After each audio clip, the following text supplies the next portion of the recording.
Welcome,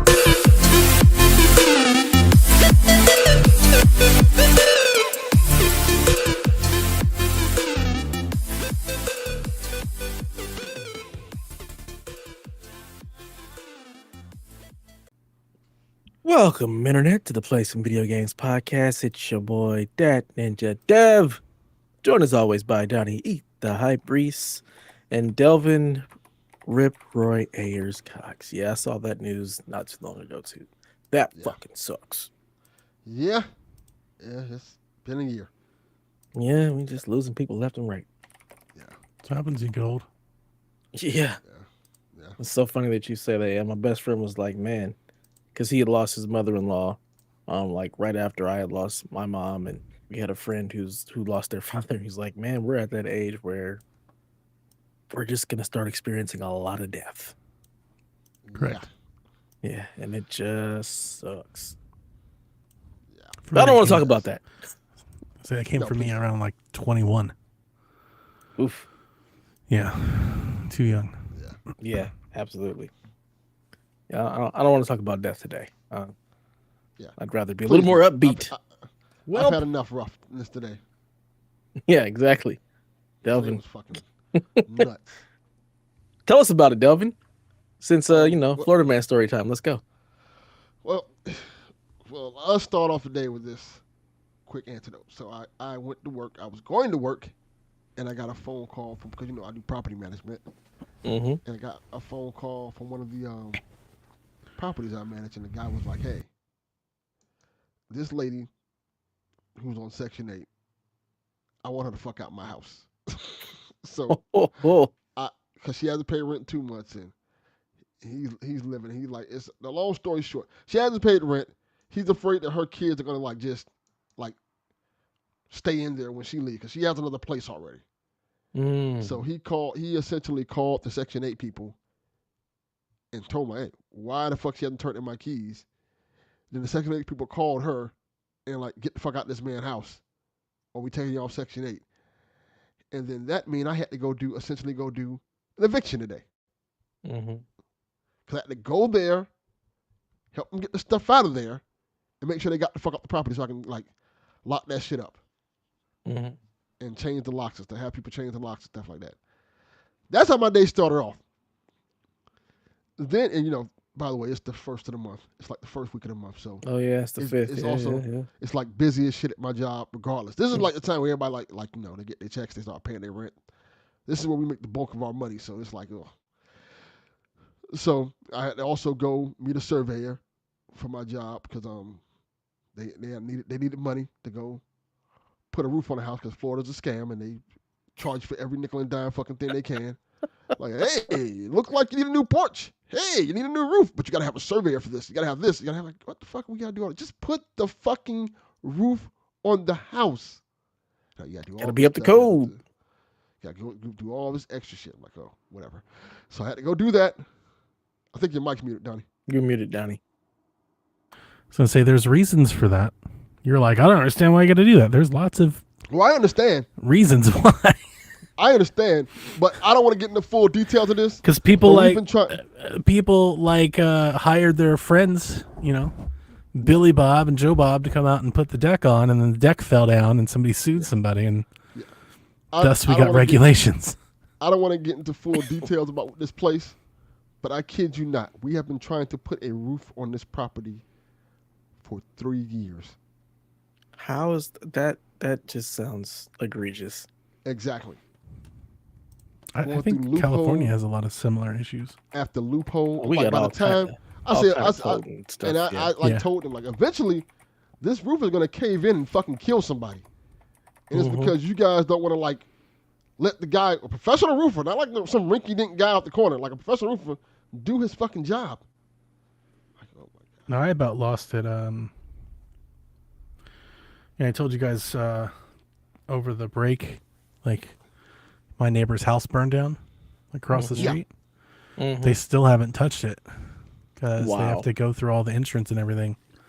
And the guy originally had contracted an RV to put in the driveway. He and his wife were going to live in the RV while they worked on the thing. and the county came out and told them that they couldn't do that. That's a residential neighborhood, and you're not allowed to. I was like, I almost lost it. I was like, I would have told that person, if you don't get the fuck off my property real quick. Yes, go fuck. Could you imagine telling that to somebody in front of their burned down to the ground house? I'd be like, dude, suck a dick, sir. Yeah, the next time you come back, bring the cops, because we're both gonna need them. Because if you don't get the fuck out of my driveway, I'm gonna make you a permanent fixture in it. Like that was beyond wild for me to hear and have my neighbor explain that to me. Like I couldn't imagine. Yeah. Speaking of getting the fuck off my driveway, I get home after a long day of fucking work, and my daughter's sick, so I have to take care of her. And I think I'm getting sick now. I don't know if it was what we ate or whatnot. I get home. I get in the house. I'm not even in the house for like maybe 10 minutes. And some motherfuckers at my door trying to get in my fucking house. Like just at the front door. And, you know, I know. Okay. Yeah, and I know this because I have fucking blink cameras everywhere on my porch. Because, you know, when my grandmother was alive, you know, I was very concerned about her just letting anybody the fuck in the house. Mm-hmm. Some shit like that. So I have like blink cameras I have a doorbell camera and a front porch camera. So I'm looking at my door like, why this shit going on? Why I see somebody pulling on my doorknob? So I was like, yo, what the fuck you want? Because I went through the Ring doorbell and I went to go get something else, but that's a whole nother story for another day. You know what I went to grab? Had to get that tool. Yeah. And then you're like, oh, I want to know, did y'all lose a dog? I say, man, get the fuck off my motherfucking porch. Yeah, because if I lost a dog and you ain't on my porch with the dog, what the fuck are you doing here, sir? Yes. And why are you pulling on my fucking door? Mm-hmm. Yeah. No, we don't do that here. That's how people get shot. Legit. Yeah. Mm-mm. Yeah. Yeah, it's been a day. It's been a long day. I've been busy, ultra busy all day. Then my daughter got sick, and then the old house I lived in, refrigerator went bad. So I got another refrigerator for them, and the people who had to take it up 2 flights of stairs just to find out it doesn't fit in the fucking kitchen door. It's like I always say measure twice. They did. It's not even inches, like millimeters off. Like, so we had to like take off the not the hinges. What the fucking shit called? I guess the door stops. Is that what it's called? What? No, the crown molding. The crown molding. Okay. Yeah. We had to take out the crown molding. What? We had to take out the crown molding and get the refrigerator in there. And then, you know, come to find out when they finally after they did that, I go look at the fridge. I go look under the refrigerator where the refrigerator was at, and the fucking like floor is going out. So I gotta get the floor fixed. Oh my god! So I can't even put the refrigerator. I'm like, oh well. So I had to call my buddy who's a repairman. Like, hey, and he came over there. He's like, I'll fix the floor tomorrow. So I can't even hook up the refrigerator because, like, yeah. Fortunately, better get a surveyor take care of that floor. Fortunately, it's you know, it's two apartments. So I took all the food that was in the original refrigerator and put it next door until tomorrow. So that should be good. But yeah, wow, fucking tastes terrible. And I think I'm getting sick now too. So I'm like, oh, it's only Wednesday. Yeah, it's only Wednesday. Yeah. My week has been fun. So my boss put in her 2 weeks, her 2 weeks notice 2 weeks ago. This is the best supervisor that I've ever had. That doesn't sound like fun. Yeah, it really sucks because she's been awesome and she's been like the glue that's kind of been keeping our department together. And she's leaving because our upper management just wasn't putting into place like the things that she's been trying to get done for like 2 years. And she's like, she let them know in like October of last year. She's like, I can't keep working like this. Like, I'm not growing. Nothing's happening. Like, I'm gonna leave.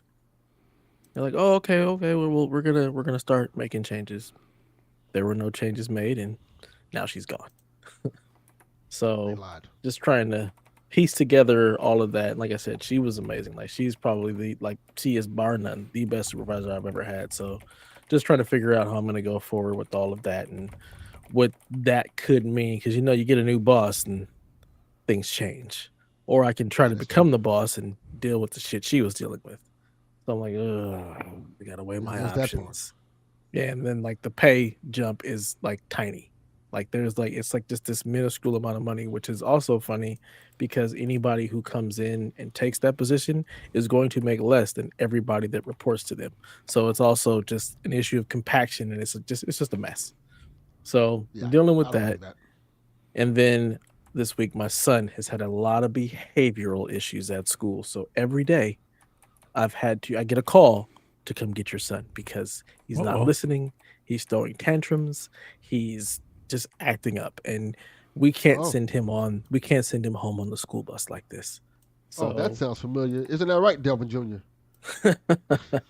Yeah. Same thing. Me and you are gonna have to have some conversations because yeah. So these last 2 days, just dealing with him and just having to go pick him up from school, leave my job to go get him, has been not great. So like he's already been on punishment for some behavioral issues where he's lost his ability to play video games. We took away TV. We've taken away a bunch of other stuff because he's just not getting it. The crazy part is this little Negro is still on the honor roll. So he's got all A's and B's. Just like, I can't even be mad at you because you're still doing well in school. You just are cutting the fuck up. That sounds like you son. just telling the teachers no, not listening, not doing anything, just being a complete disruption, but then still somehow managing to get A's and B's. Just like I can't even be super mad at you because you're still doing well in school, but no, I would be. This behavioral stuff. Oh, I'm pissed. I went off. I think that's cool, but we have a zero tolerance policy for fucking up in school. Yeah. It's the expectation is A's and B's, and the expectation is good behavior. Yeah, he ain't on that path right now. He threw a chair at someone. My daughter hit somebody with a chair, like which is the middle school. Yeah, my son threw a chair last year. She was being bullied. So. Yeah, he was too. So. My son was not being bullied. That's unfortunate. Yeah, he just has a real problem with when the transition in periods. Like if he's doing something that he's really enjoying and then he has to stop and do something else, like he just has a really hard time making that transition. Or if he feels like he's not being listened to when he's trying to explain something, he has a really hard time with that. He's very, very emotional. So he's just in his emotions and does not know how to regulate. And that has bit him in the ass for the last month and a half. Him and Delvin would get along very well. Yeah, they both love Sonic too. Delvin would be a good resource to him. A very good resource. Similar issues. Same thing, and Delvin's on the other side of it. Great kid. I'm very proud of him. Yeah, we're going to have to link up and figure that shit out because it's driving me nuts. Because that is just not, that was never me. So it's like hard to relate. Like, I was a terror in school. Which is why we don't have a no tolerance policy for it. Yeah. I wasn't a terror. I was like the cool kid. I just like same here. I want to be left alone half of the time. Like, leave me the fuck alone. Bingo. I was constantly in detention. I knew the principal, every principal I ever had on a first name basis. Half the time didn't go. Had detention. Half the time didn't go. I got detention my first day of middle school. First class. I didn't make it. I got detention in 20 minutes. What did you do? I mean, it's a funny story. I'll tell you if you want to hear it, but. Of course. Yeah. 6th grade, first class of the day. Back in our days, we pulled out those agenda planners with the world on the front, and you flip through and you do your damn syllabus and everything. It's a bunch of nonsense. You're just wasting time. Yeah. I was chewing gum, and apparently chewing gum was against the rules. And our school had a citation policy. Did your school have anything like that? No. Something like that. So citations were like write-ups, and you had like a certain amount that would trigger certain things. Oh, yeah. So I was chewing gum. I never forget. Without making I can't tell you the whole story because it'd take forever, but without making myself sound just like a damn convict, which is basically what I was. This is the same teacher I ended up like almost getting to. Like I hit this teacher with a book once. It's a whole thing. And he was a sweet guy too. He hit me first. Like he threw something at me. I threw something back. But anyway, that was a different day. Different story. That's the question. What book was it? It was my science book. Okay. Those are pretty thick books.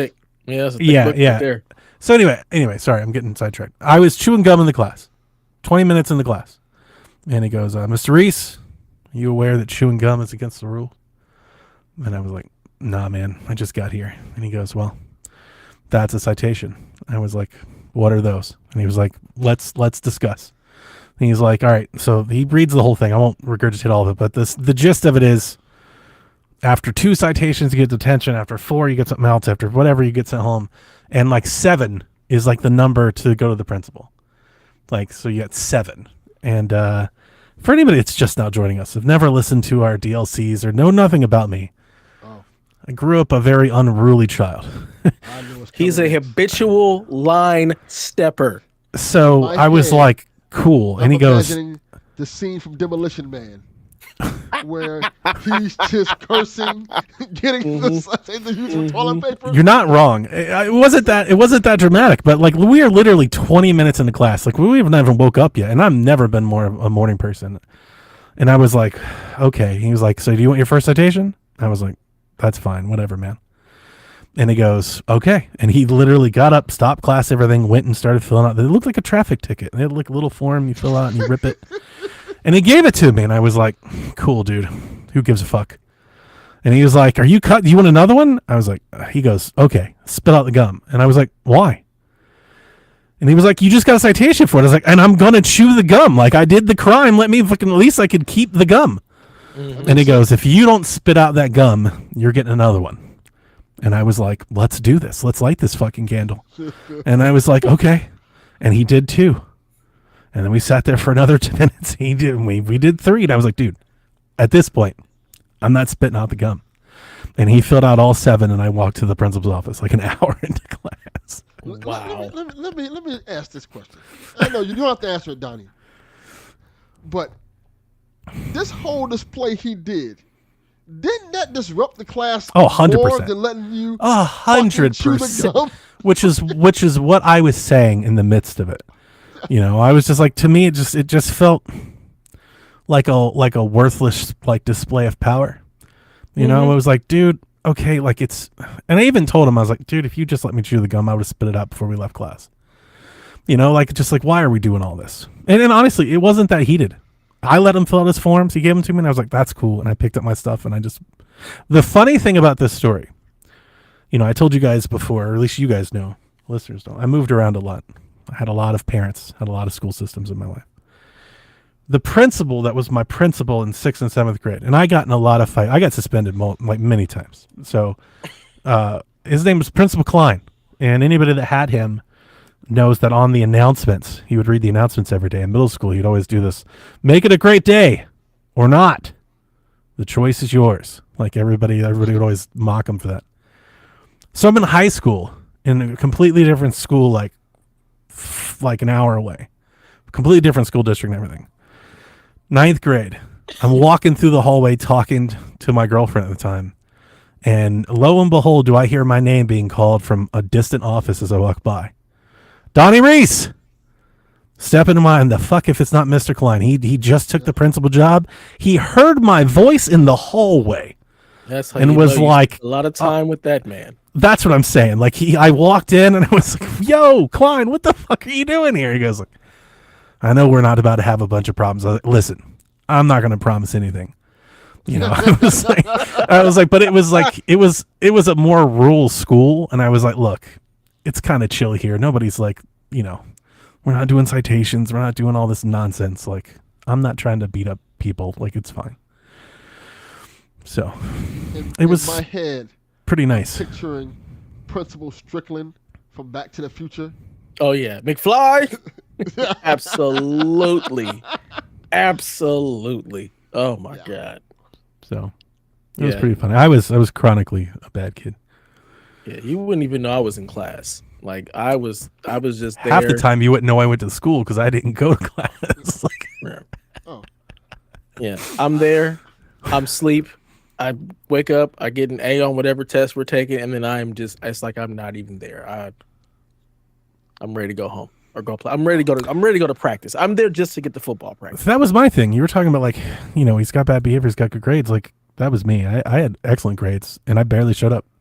It was especially so in In high school, that weird district I went to, they had a weird learning academic calendar that was different. It was like some magnet program or whatever. Long story short, when I transferred back my junior year, I was almost completed with school credits. So I only went to class my junior and senior year. I took 2 classes my junior year, 1 class my senior year. And I was working, as you guys know. Like, I had an apartment and stuff in high school. So literally I was like, listen, I'm going to come, I'm going to take the test, and I'm going to leave.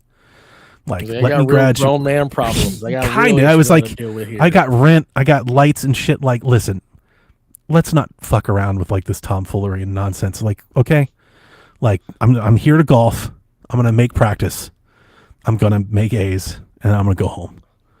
And it's crazy how different school is. Like, I get automated text alerts when my kids don't turn in an assignment. Yep. Like, I know everything about them constantly. And that would have driven me mad if I was just like, I couldn't have operated under that. Because like my junior year, my math teacher, Mr. Libertor, he sent my assignments home with Melissa. He would just see her in the hallway and be like, all right, tell Donnie he needs, because I just didn't come. Like, I would come up like once every other week or so. I could write my own excuses. Like, truancy wasn't an issue. I was a emancipated student, like I essentially had to work out a deal with the principal. He was like, listen, if your grades drop, I was like, they never have. So that was basically it. Keep my grades up and nobody will worry about it too much. I didn't even have great grades. I had a C average because I did not do homework. I was not doing any projects. I just got A's on every single test, but had no points from anything else. I said, if I can't do it here, I'm not doing it. I think it's a crime we ever allowed assignments of homework. I agree. Like, that is so much nonsense. Like, yeah, like, I'm not. Do you imagine if your work gave you homework? Right. Like, listen, when you clock out, when you get home, I'm going to need you to hand over this spreadsheet and update these databases and turn these in tomorrow morning. I'm like, man, if you don't get the fuck out of here. Yeah, absolutely not. And yes, John, I'm just the older version of 15-year-old me. Dev was Dev even in high school. 1000%. That's funny. That's different. Funny. Yeah, I fell asleep in that same guy's class, and to wake me up, he hit me with a pen. To which I woke up and returned that book across the room. Return fire. My God. I appreciate it. That's hilarious. Honestly, I thank my aunt and uncle a lot, because they got me in second half of 8th and 9th grade. And if it wasn't for them, I don't know, like, they literally kind of changed my entire life. And it was against my will, and it's not a lot of stuff. Like, they're super religious and stuff, and I didn't pick up any of that and kind of hated it the whole time. But it wasn't so much that, it was more of like the doctrine of like just the discipline. The discipline of like, you don't have to do this anymore. Like, you don't have to behave this way anymore. It was just more like that. My uncle kind of spoke to me on that level. It was more about maturation and stuff. And he was probably the first person in my life that did that. Everybody else was like, kept me around to collect the check or something. Like, there was always like, I was just kind of in the background, that kind of changed. I was much better. Yeah, I was much better in high school. Like, I do skirmishes and I still got in trouble from time to time, but it really wasn't for not like middle school. I was fucking a hellion. Just an absolute hellion, man. I feel bad for those kids. Cracking skulls. I really was. Lockers. I really was. Yeah. I can tell we grew up in a different generation in time, because I can't imagine today like a teacher throwing a pencil at a student. Absolutely not. And I had a teacher close the door once so I could fight. Left. Yeah. That was the thing. 100%. I had 2 teachers. I had a coach do it, which I think everybody's like, yeah, that makes sense. Yeah. I got in a fight with a class bully. He was huge too, like Coach Mo, huge, like 6'6", like big. And he would always fuck with me. He was older too. It was in one of my advanced classes, so I was like the youngest kid in the room. And he'd always fuck with me, throw things, pinch, pull my hair and shit. And I turned around, I was like, dude, I've had enough. And the coach took us out in the hallway and he goes, all right, we can go to the principal or we can go outside. And I was like, fucking let's go outside. And we did. And like you tell that story to people today, they're like, what? Like, that actually happened. Yeah. And I had a kid in 7th grade, kicked me in the balls. See, that's And the teacher You saw get it. hit with a chair. It was the math teacher, and she saw it, and she literally turned around. It was in the middle of class change. She walked out into the hallway and closed the door with us left in there. Was it Bobby Hill? Right. It's like some fucking Sons of Anarchy scene or something. I beat the hell out of that kid. But I feel bad. Laugh about it. I feel bad now as an adult. I didn't know any better at the time. I don't feel bad about any ass whoopings. I doled out people. Yeah. I never got into fights in school. It just the only wasn't. people I fought was my best friend. Like it wasn't fair. We're talking like a bunch of children. Middle school, you were literally children, and like I had fought adults at that point. So like it was like, it's like Braun Breaker just being unleashed on middle schoolers or some shit. Like it wasn't right, man. Well, sometimes people fuck around and find out. I was. Hey, listen. I told you guys before. I was very good at wrestling. Those poor kids. They didn't stand a chance, man. Yeah, I was very good at boxing and other sports. So people fucked around and found out real quick. Like, oh, let's leave him alone. I got much softer in age. You guys got bullied. I get more empathetic and sympathetic as an older I get. They tried. They tried. Yeah. Nobody fucked with me. I was just left alone. Nobody bothered me. I played basketball, I played football, and I just went about my business. Yeah. I never got not a single fight. Wow. I never got detention. Yeah. Oh, I think I got detention. It was like, because I know these things because I have a profile. We go over in the court and stuff. I think I got detention. Like, what the hell? How did we revert to Cadillac? I don't know what just happened. The ghost of Chalfie. That is like weird. just haunting us. There it is. I don't know what this is. I want to kick this person out. Well, I don't know. I think it maybe thinks it's me. But yeah, like I got detention like 7th grade like 15 times or something like that. God damn. Yeah, no, it was a lot. Yeah. That's so funny. Yeah, no. But yeah, now they don't do detention, they don't do suspension, none of that stuff. So like he's got like in school stuff that he has to do. So he has to go see this one teacher and they have this curriculum in Google Classroom that they work on. And like he's great at that. No problems. Like he likes that stuff. Like he's enjoying that. So do they have like any sort of behavior correction like so he instruction? has this he has this one teacher that he meets with named Mr. Justin that helps with that. And then he's been to see the school psychiatrist as well as as long as it's not just work. Like worker. some things you can't just work out of people. Okay. No, it's a whole other stuff. We got a whole, what is it called? I-5? I forgot what the form is called. We got a whole plan to help him through this because it's been an issue since 1st grade. But 1st grade was more or less because he was just bored. Like he was way ahead. He went into 1st grade already knowing how to read and how to write, all his math, like everything. So he's like heads and shoulders above everybody in the class. And he's like, I'm done. Within 2 minutes of this lesson, I'm done. Nothing else to do something. He's a boy and has ADD and all the energy in the world. So he's like, I'm going to find something to do, and now I'm disrupting your class. Yeah. So, yeah, I get that. But, yeah, it is what it is. So that really should be something for kids like that. Like kids, because it happens a lot. My son dealt with that. I know a lot of kids who dealt with that. Like they should have like something like, okay, this kid's clearly like. Well, they do. They have advanced and special programs and stuff that do challenge them a bit more and give them more things to do. Yeah. But it's more about, for me, it would have been, like my uncle, it would have been helpful to have more behavioral intervention earlier. Yeah. I'm like, yeah, I think that, and I think we need more male teachers. Like that's another problem that help. Yeah. There's no male teachers. He's had one, and that was for a semester of 2nd grade. Every other teacher he's had has been female, and boys and girls are just different. They don't want boys aren't going to just sit there. Like they need activity and things to do and ways to be challenged in a different way. So like, it just doesn't work. Hold on. So he's definitely struggling with that. June Dubs, are you fucking Shaq? Yeah, he's throwing down. No, look at, I was already 6'5". Yeah. How tall are you now? God damn. I would kill to be 6'5". Yeah. If I was 6'5", I would be in the NBA. I'd be retiring from the NBA. 6'5" in height. He beat the hell out of me, but I think I hit him harder than anybody else has.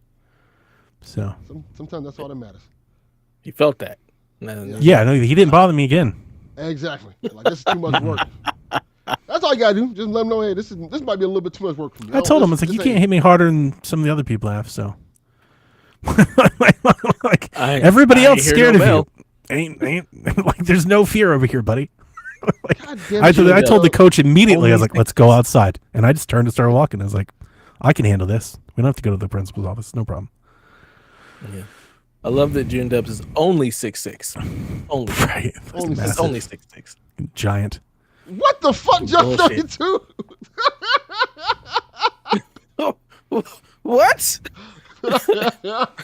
Johnny will make prison his bitch is basically what he's saying. Poof. I hope so. Yeah, I don't know about that. I hope so. It's very. I think the mentality was almost similar. You know, like, I've never gone to therapy to like really try to go through that. I don't think I want to. But like, of just putting myself back in those shoes. I told you this story before. I'm not trying to turn the show into that, but I'm just trying to close the gaps for anybody that's listening and people thinking maybe what John 32 is thinking. You know, I got taken from my mom in 4th grade, and in 3rd grade I went to 14 different schools and got held back because we were on the move and so much. And then 5th grade I basically skipped because they moved me to Georgia and I was a ward of the state. They were trying to find places to put me, and my grandparents and my cousins and then my aunt, and then I ended up just being with like a foster family. So like all of that, those 3 years or so, you just roll me into 6th grade class. Do you know like how weird that is for like a kid from that walk to like care about school, right? To care about rules? Like that's like, if I could explain the mentality to somebody, that's where I was. But I didn't understand that because it's like survival.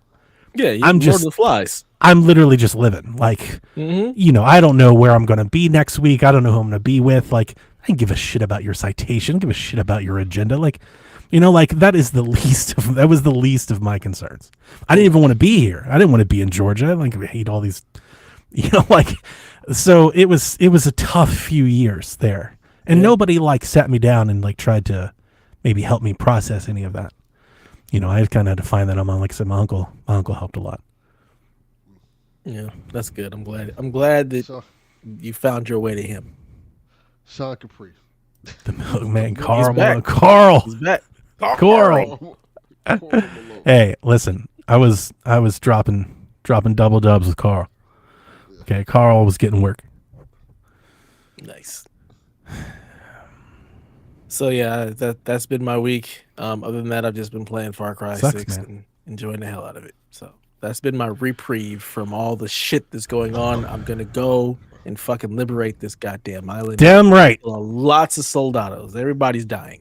Y'all getting shot in the head. Fucking Rambo Simulator's the best, man. I can give you some kind of good news. Hold on 1 second. This came in the mail today. Can't see it. Your camera sucks. We can't read that. Blurry as hell, man. That's what it is. It's blips and blips. Spider-Man. You can't see that? Spider-Man. Amazing Spider-Man. That game sucks. No, not the Amazing Spider-Man. It's the other one that never came out here. The Superior Foe to Spider-Man. The Superior Spalding Spider-Man? What did you say? What were those words? It's called The Amazing Spider-Man Lethal Foes. That's what it's called. Lethal Foes. It only came out in Japan. I bet it's still trash. Nah, it's probably good. It's probably good. He hasn't played it yet. He has no idea. It's probably good. From what I saw of it, it looks like Maximum Carnage. Sean says. Okay. Keep moving it erratically. That's a good idea.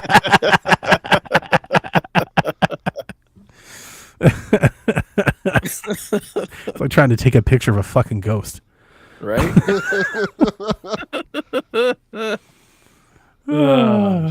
That's funny. That's funny. You play anything, Donnie? Pokemon. Like a new Pokemon, or you like old Pokemon? What are we doing? Oh, I'm playing Legends Arceus. Talked about Jack. Okay. I like it. Why do you like your cat? You know goddamn well your cat would play Pokemon. He can name any Pokemon. It's only because y'all been on this I'm playing old stuff kick, so I was just wondering. I'm still I played Carl Malone Simulator. You're supposed to be playing old stuff. That's your bag too.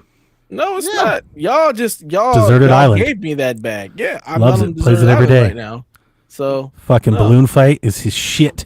Oh God, fucking He's about to balloon get fight. down some fucking ice climbers. Nah, man, it'd be Contra all day. Contra, bad love it. dudes. Oh I man, love Contra. Contra's great. Such I played my good GameCube. nonsense. I've been doing my NCAA. I've been playing a game a day. And I did take Karl Malone for a spin. 2K. Carl. Oh, The better yeah, 2K. WWE 2K is out today. Is it? I think if you buy the early version, I think it came out today. I didn't even know. Today sucks I'm so in a bad. weird place where I'm not really excited to buy or play anything that's on the horizon anytime soon. Interesting. I like the story mode of WWE 2K. I like the this year's the Bloodlines. I'm like, I kind of want to play that. I'm excited for Like, that. I think Ubisoft's going to give us Shadows, which I'm going to try to get Dev to play. I don't think I'm going to play it yet. Oh, interesting. Like, I don't even think I want to. Like, I don't want to. Like, I'm not in the mood to, like, I don't want to start, like, some 50-hour something. Well, then just give me the code so I can put it on my account and not have to log in. That's not how it works. They don't give you No. a code. They add it to the library, man. That's not how it worked for the last one. Yes, it is. It was a code, It's how it wasn't it? always works. No. We'll see if they actually give it to us. They told us that last time they didn't give it to us.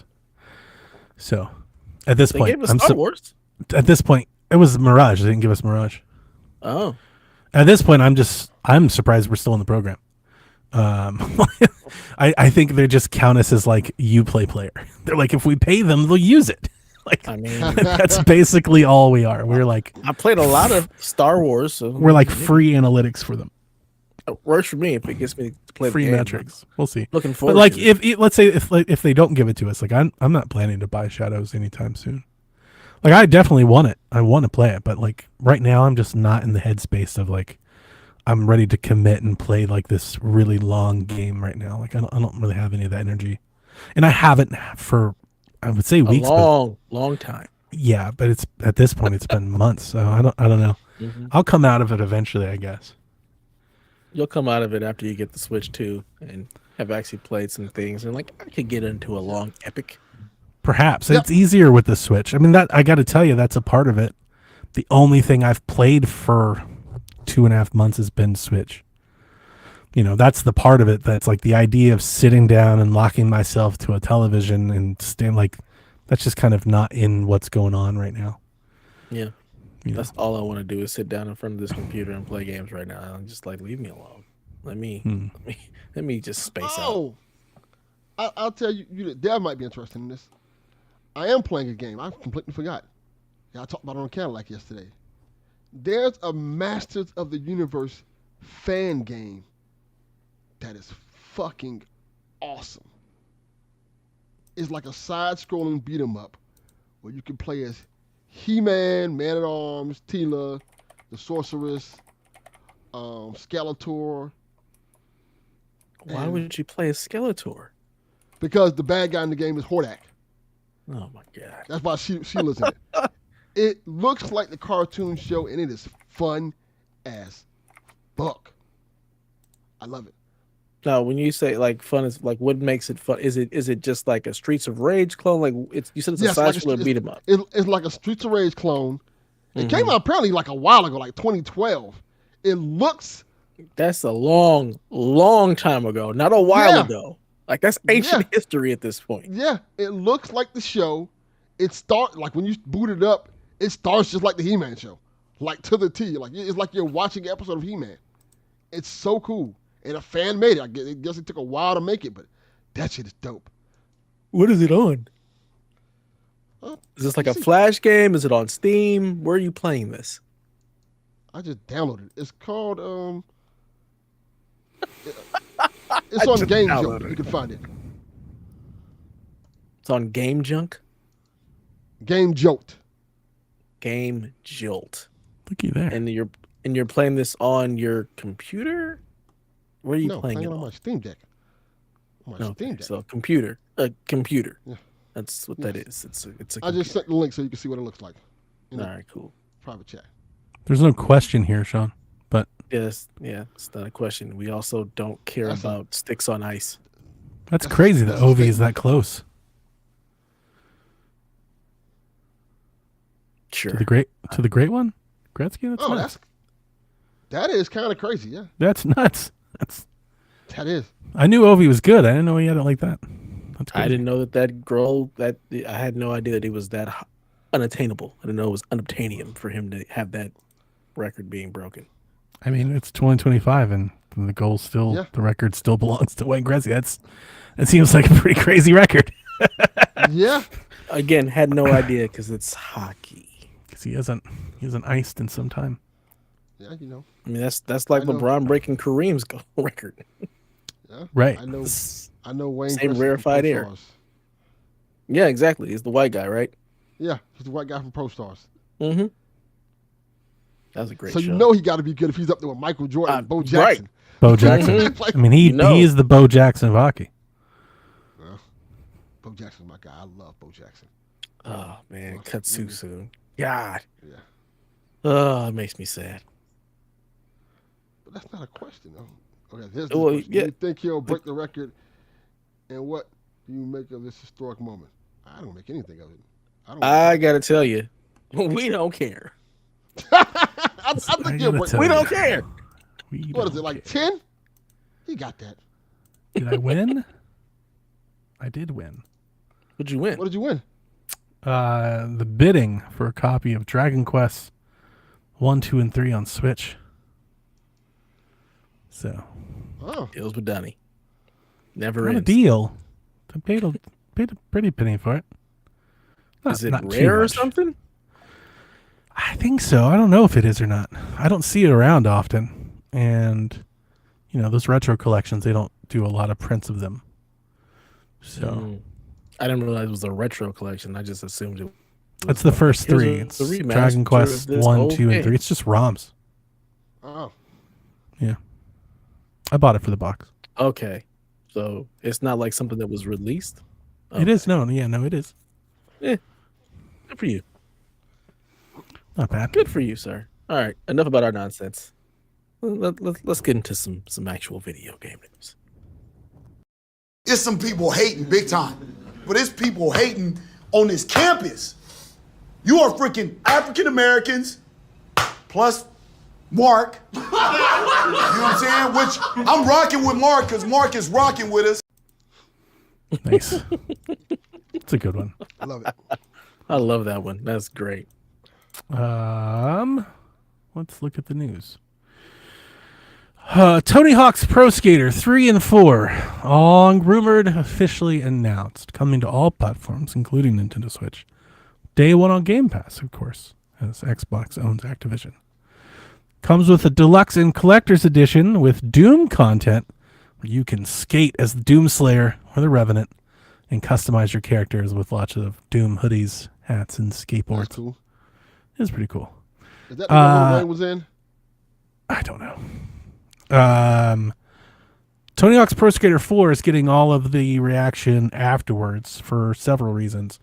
The first being popular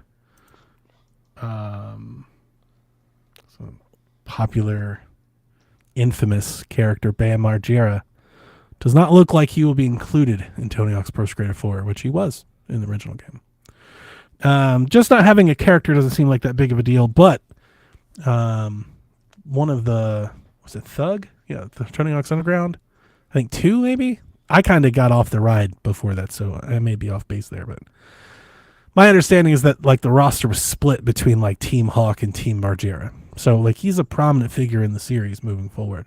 So if they're going to keep remastering games, him not being included might be problematic.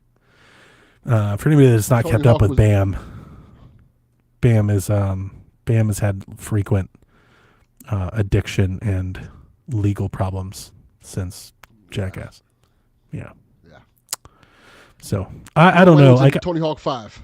I always like Bam, and I like his show and stuff and his shtick. He was funny and he was a good skater, but man, that man has had like 100 million second chances at this point and just keeps fucking everybody over. So I kind of don't care.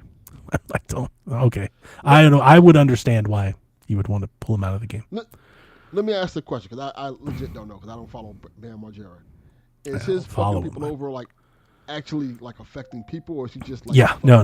Yeah, no. There's kids and custody battles and family battles and property battles. Gotcha. And That's what I'm trying to figure out. he takes off and runs off to France and shit, and then he goes on Instagram and he cries to his followers that like Bam is like Jeff Hardy in that he has undying love from his fans.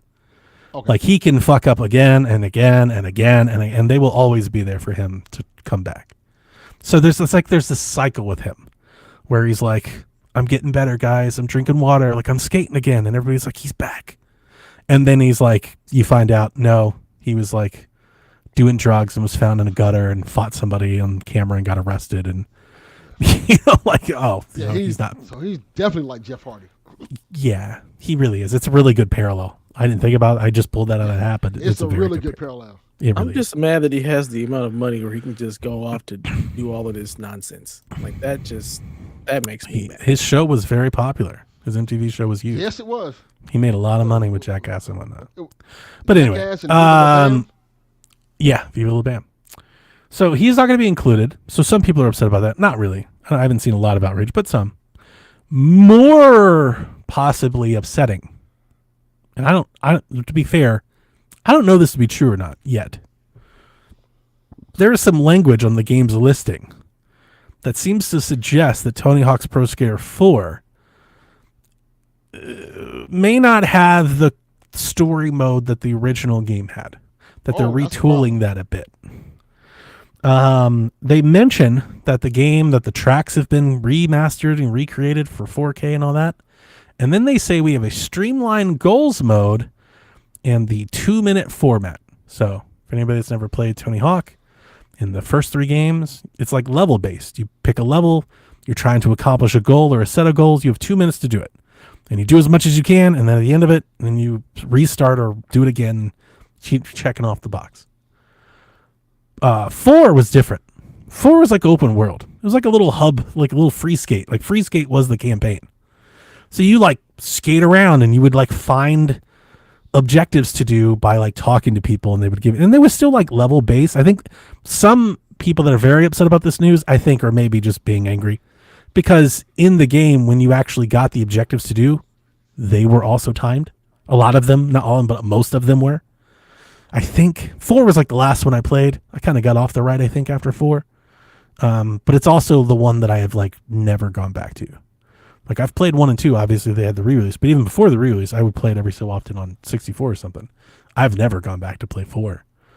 So I think I have this right, but like you would skate around, talk to people, and then they would give you like 2 minutes to go collect the letters or whatever. So like I read that, I was like, maybe they're doing this to like keep the format and the UI and the menus the same across all 4 games. I could understand that. And I think that would make some sense, actually. But when you're saying you're remaking 4, if you're not walking around talking to dumb NPCs getting levels, then you're not remaking 4. You've basically made a new 4. Yeah. So there are people upset about that right now. And I can understand it. I don't want to like hold water for them, but I think there's a lot of people that Tony Hawk Pro Skater 4 is like their favorite Tony Hawk game. Mm. And if that were me, it's not. I think 3 is like the best, but if that were me, I'd be upset. If like my favorite game was getting like completely reworked like that, that would kind of piss me off too. I get it. So I never played anything past the first one, so I don't have anything to add to this at all. I didn't even write down the launch date. Like when is it coming July out? Or something? Like yeah, July it's 11th? Something like that. That's why I probably didn't write down July 11th. I was right. Look at that. So we've got a long time. So no point in getting too upset about that already. But I will be playing it. Okay. Yeah, I mean, one, I'll probably pick it up immediately on Game Pass and then figure out what is happening on Switch 2 with it. Right? If it's getting a Switch 2 version or an upgrade, then I'll buy it on Switch. But I have Game Pass. I'll be playing it on Game Pass first, probably, until I figure out wherever Nintendo lands. PC or on your Xbox? PC, for sure. Yeah. Delvin, are you planning on playing this game? You got rid of your Game Pass. When it's on sale. Tony Hawk is something I can. It'll be on sale quickly. The last one was. Like once it's Black Friday, I can get this. I picked up Pro Skater 1 and 2 for Switch for $20.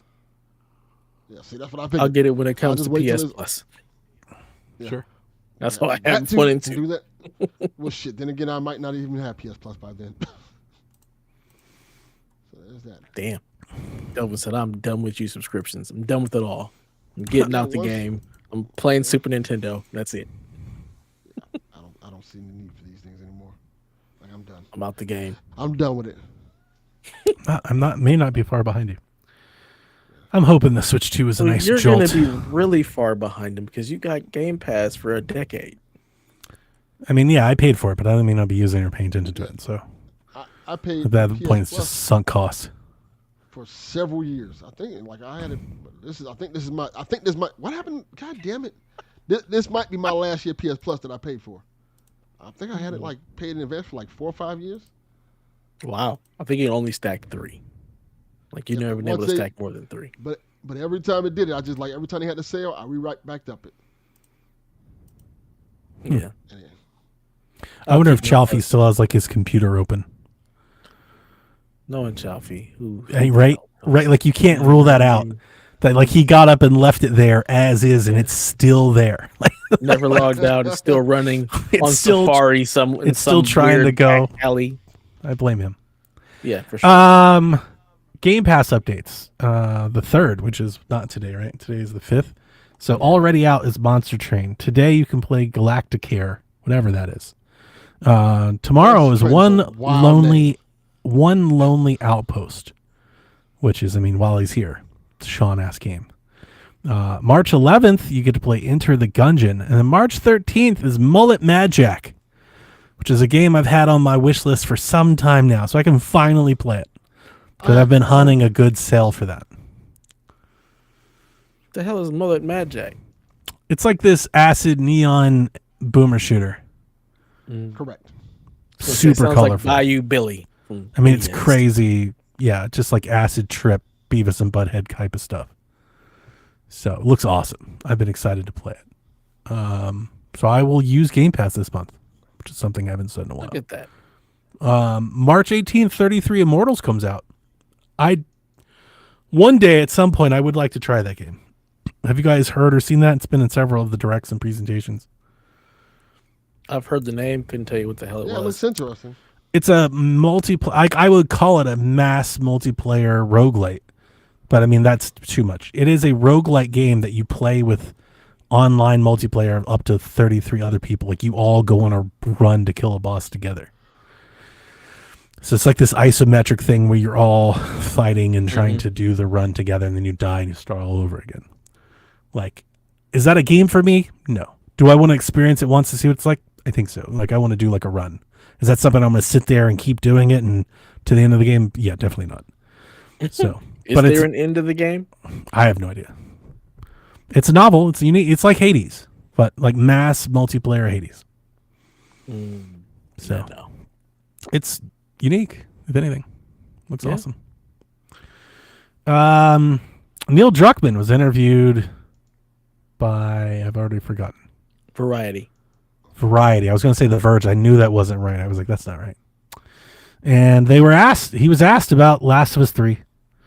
And he says, and I quote, "I was waiting on this question," Druckmann said. "But I guess the only thing that I would say is don't bet on there being more of The Last of Us. This could be it." Which Didn't he say that is about the first one? well, he did, but this is a departure on what he's been saying about 3 for the last 2-3 years. He's been saying, well, I've got a story, I've got a concept, I'm excited, we're working on it. Like, he's been basically suggesting that a third one would come. And then I think this is the first time since 2's release that he's put doubt on that. So, my All question, in on Intergalactic, and they're like, well, my question is, do they do it as the TV show? I was thinking the same thing. Just continue the story on in the TV. That was show. my concern when they were like, we're doing the TV. Like I said that the first time because at some point I always get concerned. This is fucking getting annoying. Help me! Fucking as soon as he's like, yeah, I'm back. And then he just ruins everything. That was my concern, is that at some point somebody would be like, hey, instead of us spending $400 million to make this story game, why don't we just do the show? Like, we'll do the story there. I'm waiting for that to be the next thing. We'll make the multiplayer live service game, and then we'll tell you the story in our TV show series when you subscribe to Paramount Plus. I gotta tell you, they can fuck all the way off of that shit. Hey, really? It's not that outrageous. Because they're looking at it as it's way cheaper. Would y'all play it? Would y'all even play it 3 after how y'all felt about 2? No, right. I like 2. Did you? Yeah, but that's not the pop. That's not the. If Last of Us 3 was being made, that would be a gigantic event for a game. That game would sell a lot. I like Good. I wouldn't. I didn't. It wasn't like the one. It didn't set the world on fire like I thought it would. But I like 2. It absolutely set the world on fire. It did set the world on fire. In the wrong way. In setting things on fire is the appropriate description. It set shit on fire. I think that's. They were arguing about the game 3 years after it, for 3 years. Every day I opened Reddit, there was a thread about if Last of Us 2 was good or not. Like that war has been going on ever since. Sean. Yeah. Yes, John, you can just say Joel. It's not a. You can just say they killed Joel. Yes, they can. It's not a spoiler shot. They could bring Ghost Joel back and kill him. They could. But yeah, I think that's I think how divisive the conversation is around Last of Us 2 is like the best fucking thing ever. I think it's incredible. I think it is a testament to the game. I mean, I think it proves a point that he struck a chord.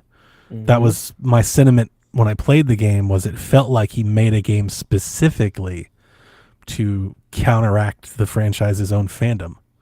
I love it. So it's very divisive. Yeah. Which there's some credit to that. I love it. So, but I'd be okay with them doing the third part in just a TV show. I'd be totally okay with that. I don't know if HBO likes it and it's still getting ratings and they want to pony up the money. I mean, it's like I said, it's a lot cheaper to do that than make the game. Yeah. So, I don't want it. Game of Thrones did that, and how did that turn out? Yeah. Railroad Martin still writing that last goddamn book. But so the difference would be it'd be Neil Druckmann doing it, so he'd be continuing his story versus Game of Thrones deciding we're just gonna try to figure this out ourselves. That was fucking terrible. I hate that last season. We don't have a lot of news this week, so we're already into the headline segment. Lovely. This next story has a question to go with it, so I guess we can do both at once if you want.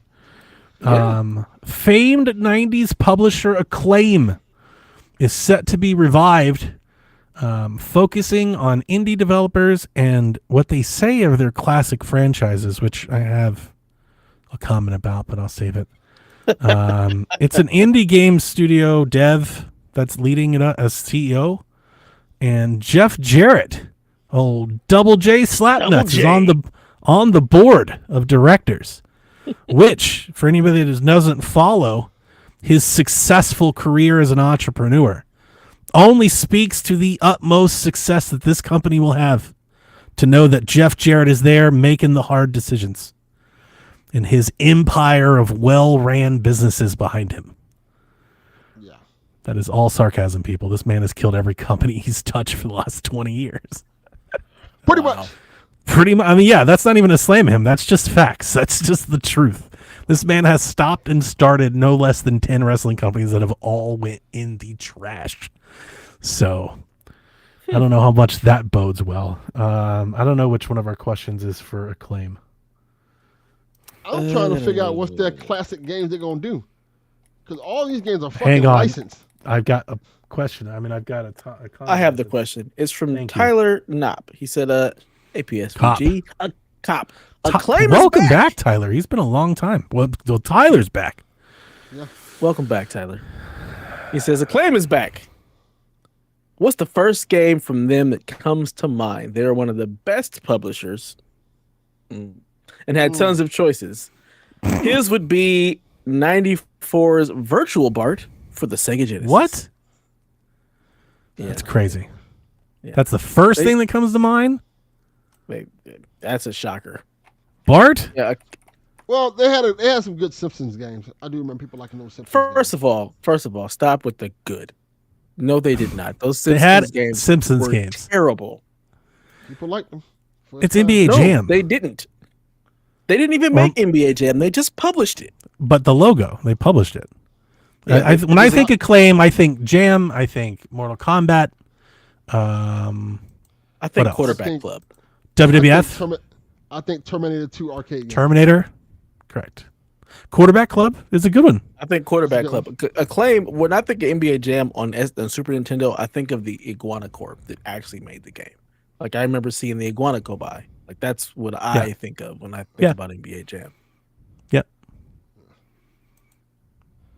But yeah, I mean, Acclaim, like, really? Like, all right. So I've got thoughts. mid. I have so many thoughts because no less than 7 people posted this story in our Discord, like one after the other, after the other, after the other. Just kept happening. So I kept telling you, people, and my timeline that day was full of it too. Like, people saw the Acclaim logo, the headline, and they're like, "We're back, baby! Limited run." It's like, no, none of that shit's coming back. None of it. And I hate to be the person that pours that cold water on people, but it's like that was a very evident day that nobody reads the articles. Nobody clicked into any of that and read. I was like, Double J's help. They're like, what? Like I was like, nobody's reading any of this for 2 reasons. Delvin, you're right. The majority of things we associate with Acclaim are licensed games. Stuff. They don't have the rights to those. They can't just relicense any of that. Here's the other thing. Acclaim went bankrupt. That company and its assets and its rights to any IP that it had were sold.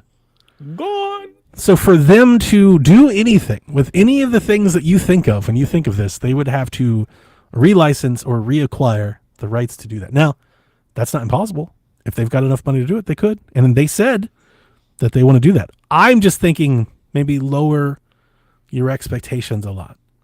Stop thinking NBA Jam, Mortal Kombat. Start thinking maybe like Crash Test Dummies. Like some of the lower tier shit they did, maybe.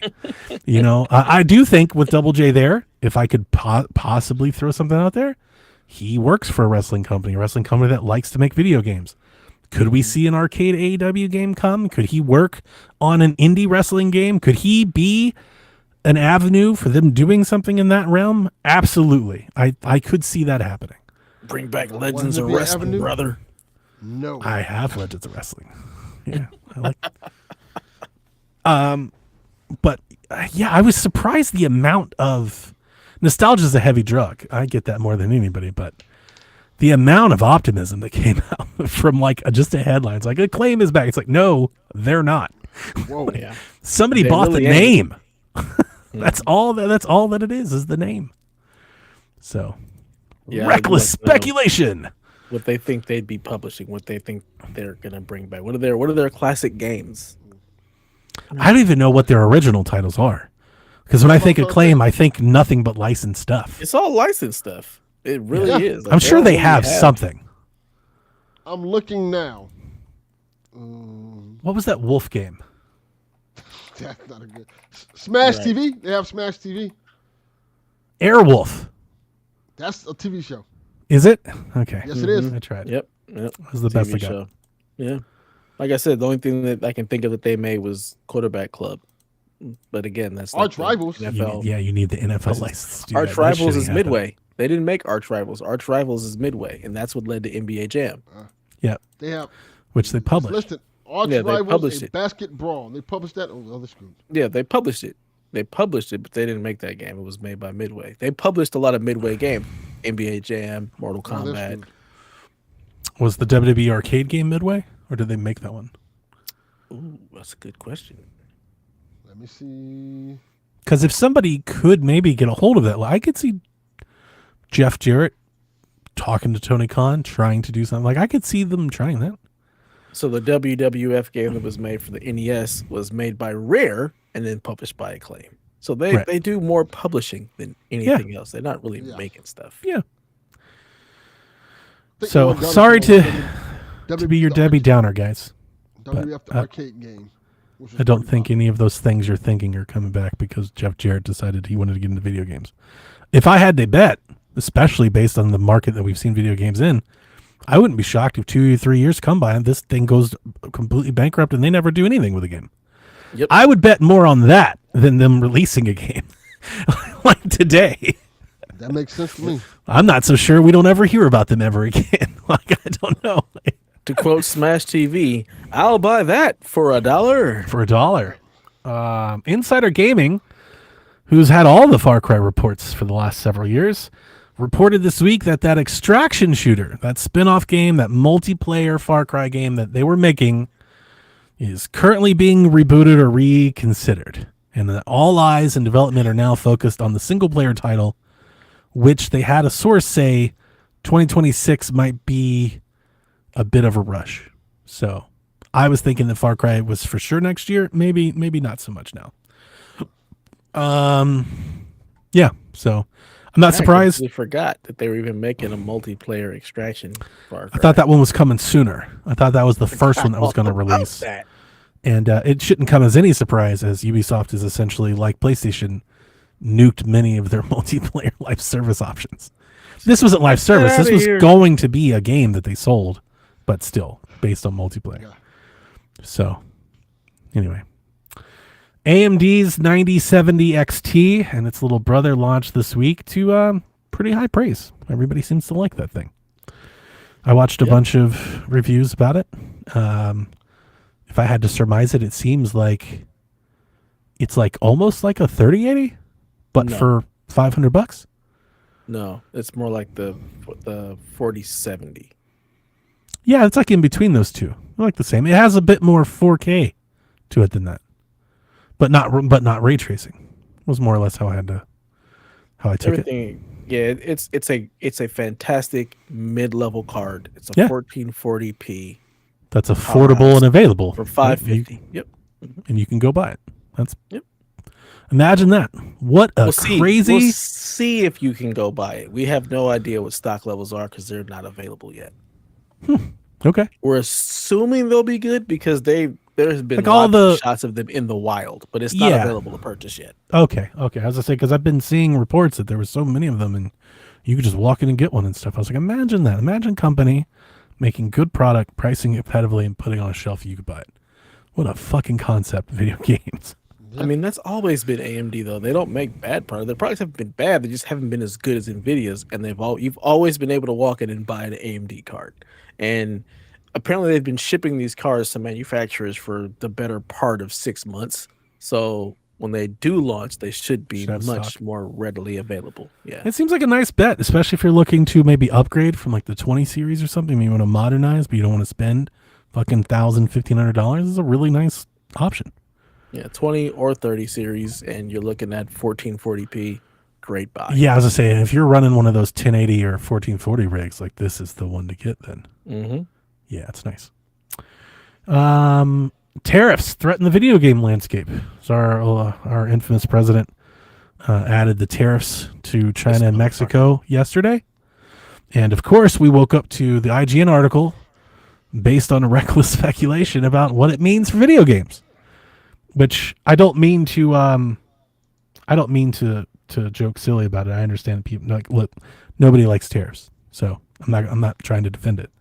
But I'm also not trying to like freak everyone out until we actually see what it means. Right. You know, there's just constant fear mongering. Like this could mean this, and this could mean. It's like, how about you actually go ask your sources for these companies what it will mean, instead of just seeing Matt Piscatella tweet on the matter and then building a whole story around that. I have a real problem with that. Me too. You know, analysts didn't. Matt Piscatella tweeted. Guess what? He tweets all the time. Some of it's not right. Like this is an issue. I'm gonna lob this at IGN, and the reason I do it's because they're like the leader when it comes to gaming journalism and popularity. You have sources. You interview these fucking people. You have podcasts with Phil. How about somebody pick up the phone and call somebody at Microsoft and go, "Hey, what does this mean for you guys? We're doing a story." How about you get somebody to go on record and tell you about what this means?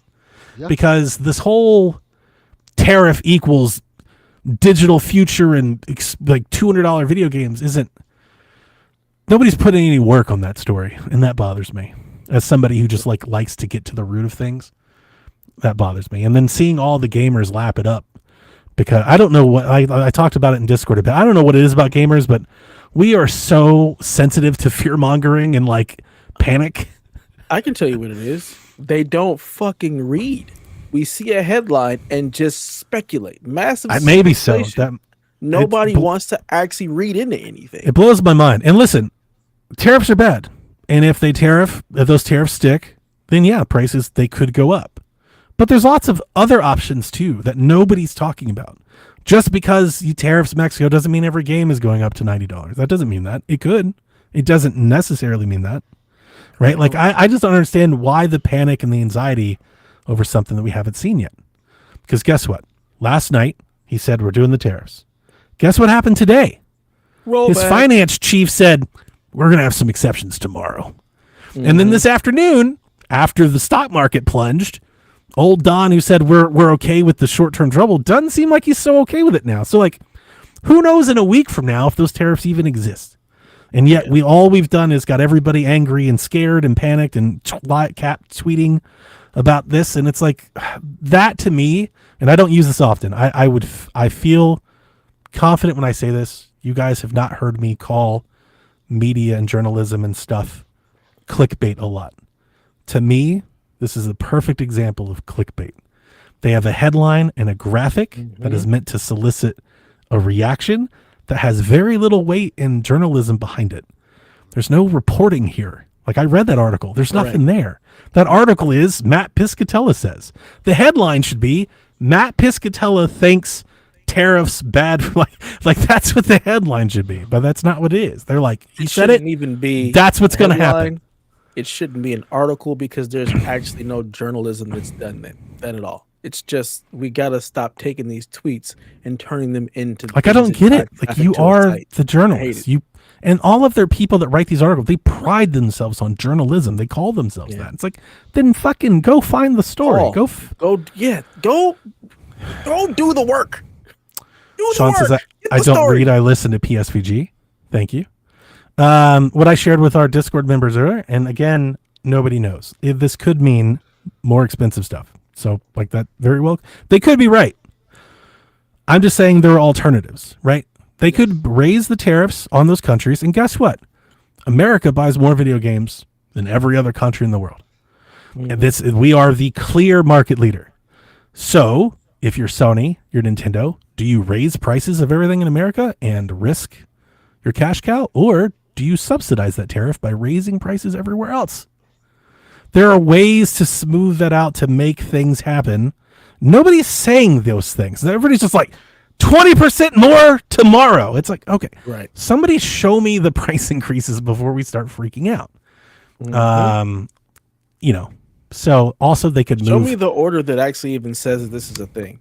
Besides, they could move tweeting it or putting it on Truth Social. They could move manufacturing. A lot of our games are printed in Mexico. That's real. Yes. They could move that to Central America. They can move that to the Gulf. They can move it. They can move it inside the States. We've printed games before. That's not crazy. It didn't take a lot of skilled labor to print games. They could do that. Especially, I would think, somebody like Nintendo, who still sells a lot of printed games. Yeah. Like for somebody like them, not Xbox, they're like, that's not worth it for them. But for somebody like Nintendo, they're not going to be like, let's not make physical games anymore. They sell a lot of physical games. Yeah. So they're going to print those games. People are like, what does it mean for the Switch 2? It's going to be $500. You don't know that. Nobody. The dollar is very strong against the yen. So instead of Nintendo upsetting the apple cart by making the Switch 2 $550, I could see them selling the Switch 2 at a loss because they know they'll make it up on the games. 1,000%. And maybe they do more digital games. And maybe they raise the price of all their games. Like, there's more to the story. The price of their games. So there's more to the story than he said 15%, add 15% to everything. Right. That's not how that works. It isn't today's internet, apparently. And like like he already rolled them back for the automakers. Yep. I'm not sure if you guys saw all the cars. He was like, never mind. Never mind. Didn't realize that. We can't just shift manufacturing to the States like that. Oh, never mind. I'm sorry. In his first term, he had exceptions for video games. I'm not going to be surprised if by April 2nd there's another one. Because I think he knows that if Grand Theft Auto is $100 and PlayStation Pros are $700, people are going to be mad. Guess what people? People that vote for him. So I don't know. I'm not trying to talk people off and tell them it's going to be okay. It might not be. We have no control in the matter, and nothing has happened yet. So I don't understand the anger and the panic that's setting in now. Like, let's see what happens first. Let's take a more cautious approach to this. Let's everybody get off your high horse, and let's see what actually happens. For me, I think it's the against the grain part. The rebelliousness is that this is what he wants. Mm-hmm. He wants you to behave like this. Is why he does it. He wants you to be afraid. He wants you to be scared. He wants you to panic and make decisions and not focus on other things. It's by design. Yep. So how about we don't? We sit back, calls bluff. Yep. Light that candle. Do it. And I want Canada to turn the power off too. Like, let's do it. Please. We both know. I think we both know that's not happening. Right. They're not going to do that. Like, it's never going to get there. You know what this is? This is two people in the hallway about to fight, and all they're doing is like chest to chest. Yeah, the chest. You want to go moving in circles and stuff. You want to. That's all this is. So there'll be another deal, another conversation. They'll come to some conclusion. Like, he'll find a way out. He's going to back down because that's what he does. Yeah. So we'll see. But folks out there, don't freak out yet. Okay, it'll be okay. We're gonna be okay. Plus, come on, we all know you got plenty of games to play. You're all right. There's well, there. You know what? To offer them, the people that are angry or scared, to offer them something. If this is true and they just raise the prices on everything, and let's say they don't move anything and they just up the price of everything, then the outcome will be more expensive physical games and probably less of them. We will see a shift to digital. That would just be easier. It won't be all things. I think first-party games and stuff, they're still going to ship on box because that's important, at least to Nintendo. But like the indie games that are getting runs and stuff, like that might go away. And I think people would be okay with it. I don't think people will care a whole lot about that. Yeah, and if you really have that much of a problem, wait for it to go on sale. Yeah, import. People import games. I import the games from PlayAsia. Delvin does the same. You import from Europe. Like, there are other ways to do things. We got options. You do. Just buy Super Nintendo. There you go. He's all about this. He's all about this. I got something for you, Delvin. I got something for you. One of our listeners wrote in a question, and I've got something for you. So once we get there. Call of Duty Leaker says the next Call of Duty, which is Modern Warfare 4, will not be on last gen, has a traditional UI and an engine overhaul. He says it's being developed on the next dev kits for the next Xbox console. He also says there will be no Warzone 3 if the new expansion doesn't retain players. Apparently people are quitting on Warzone. I don't know. I have no idea. Who knows? So, I put Rando Leaker. Some guy on Reddit was like, Gears of War is on the PlayStation back end. I have no idea who that person is. It was a person enough that like 10 blogs ran with it. So somebody knows who he is. I don't know who he is. But to give him some credibility, Jazz backed him up. He says that Gears of War 4 is apparently on the PlayStation back end. He says it's coming this summer. Did I just say Gears of War 4? You did say 4. That's wild. Why did I say that? Gears of War Trilogy, the Phoenix Collection, is whatever it's going to be called. It'll be the first 3 games. Yeah. Gears 1, 2, and 3. In some sort of collection is coming this summer and will feature no multiplayer. Is that a big deal? Yeah, that's a big deal. Really? Yeah. Yes. Really? Yeah.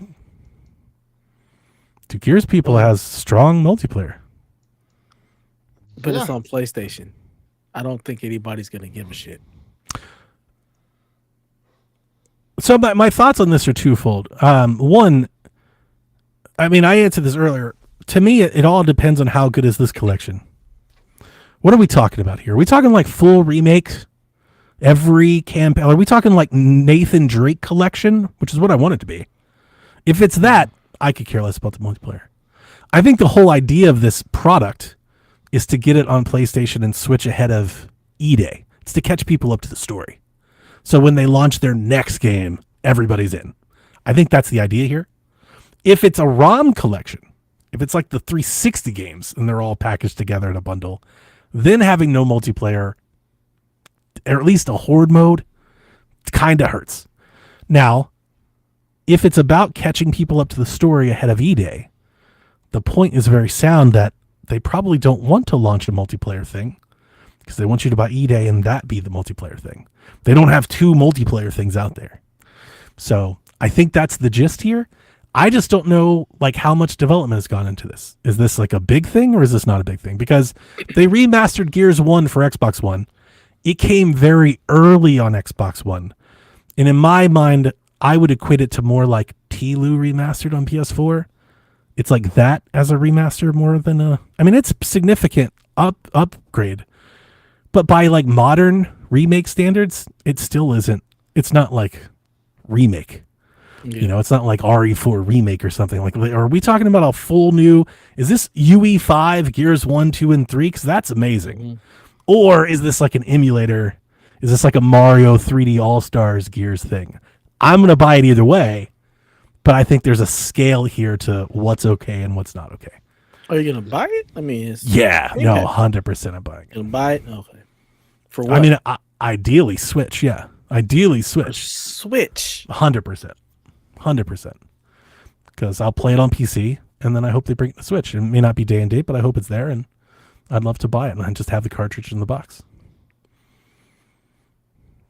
Did either of you guys play Gears multiplayer at all? Yeah, I do. Not as much as other people, but I've always played it. I've always hopped in with Sean every now and again. I like to play Horde and stuff. But I'm by no means a multiplayer. I play for a couple weekends, you know, when the new game comes out, and that's it. I don't even know what Gears multiplayer is, because when you say multiplayer, I think of the co-op stuff, like what we did, and then... Oh, I mean, there was always co-op. Together. And I do believe, I didn't write it down, I do believe Jazz said that the campaigns will have co-op. So you can play with friends if you want. So what the hell is the multiplayer? Multiplayer, Gears multiplayer is big. What is it? Well, I've always played Horde, but there's multiple modes. Like capture the flag and stuff. Deathmatch, I think. Okay. Sean, what are Gears 5's multiplayer modes? I've just always played Horde. Horde is usually what I play. Get into a team of friends, waves of zombies, you know, it's awesome. Fun. So, yeah, PlayStation players probably very competitive for the Gears multiplayer scene. You fucking get in there, get wrecked. So, anyway, it's above my pay grade. That's it for the news. Take it away, Dev. Woohoo! Rude, you're slacking. There's no scoring update this week. I'm guessing that nothing has come out that we've put points to. So, yay. However, we do have a new over/under. So over/under 82.5 for South of Midnight. Compulsion's last game was We Happy Few, and it scored a 62. I'm in the lead, so I'll go first. I just wanted to let you know, Gears 5 had Team Deathmatch, King of the Hill, and Escalation. So same shit as like Call of Duty. It's just yeah. Okay. I had no idea because again I've never. When the rumors for this thing came out, because we've been hearing about this mythical Phoenix collection for a couple years now. My idea, because Gears 1 and 2 and 3 aren't on PC. Definitive Edition might be, but the other two aren't. I've played Gears 1 on PC. I think the Definitive Edition came to PC, but the other two aren't. So in my head, I was thinking more like Master Chief Collection. Like the idea is to get this legacy content on other systems to turn on the multiplayer and get people going. Now that I'm hearing this, it sounds like, no, this is to get people caught up for the next game, I think is maybe the idea. But we'll see. Yeah, Sean, we played Hive Busters as a trio. The guys liked it until the ending. That was fun. Yeah, the ending pissed me off, but otherwise it was fun. It was really fun. Hive Busters is great. I love my Hive Buster city. It was just fun because it was fun playing with you guys and laughing at Delvin. That was my enjoyment. Funny characters. So yeah, over under 82.5 for South of Midnight. Compulsion's last game, We Happy Few, scored a 62. I'm going with the under on this. Wow. I think that is going to be a solid 8 at 80.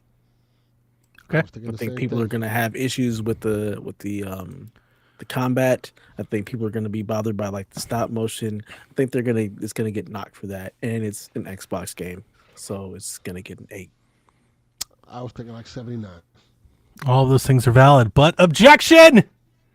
Absolutely not. I believe this game looks amazing. This is one of the few games that whenever it releases, I do think I'll stop to play. and I'm all in. So I'm rooting for it. So I will take the optimistic approach, and I'm going to say it's going to come in at an 84. I love it. It's one of my most anticipated games. But Same. I know how the world treats me. Correct. It lets me down. So I'm like, I've seen like some of the preview stuff, and I'm like, yeah, people are not gonna. This is not gonna score high. I can see it. I'm gonna like here it. for it. I'm gonna like it exactly. I'm hoping that I come away from this being like, man, South of Midnight and Kenna were great. Yeah. You know, like I have this very like kind of Kenna placement on this game for me. Oh yeah, I feel the same way. Yeah. I think that's exactly what it's going to do. And I don't think Kenna set the world on fire. I think what it got like a 75, 76. I have no idea. Yeah. That's egregious if it's in the 70s. That wouldn't surprise me. That's so sad.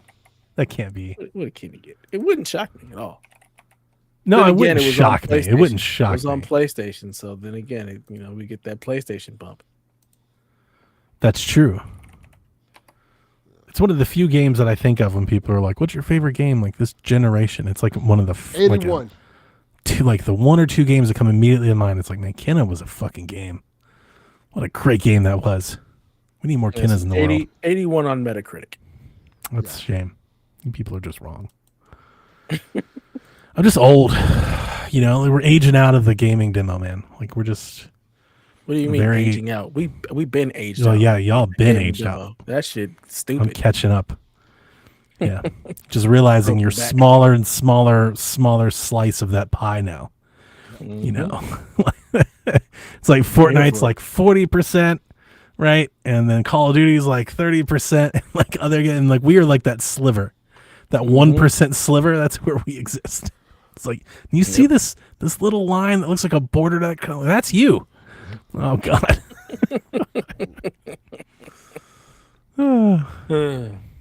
And next up we have True or False. Assassin's Creed Shadows will outsell Valhalla in its first week. Valhalla is the best-selling Assassin's Creed in the franchise for its launch week at 1.7 million copies. False.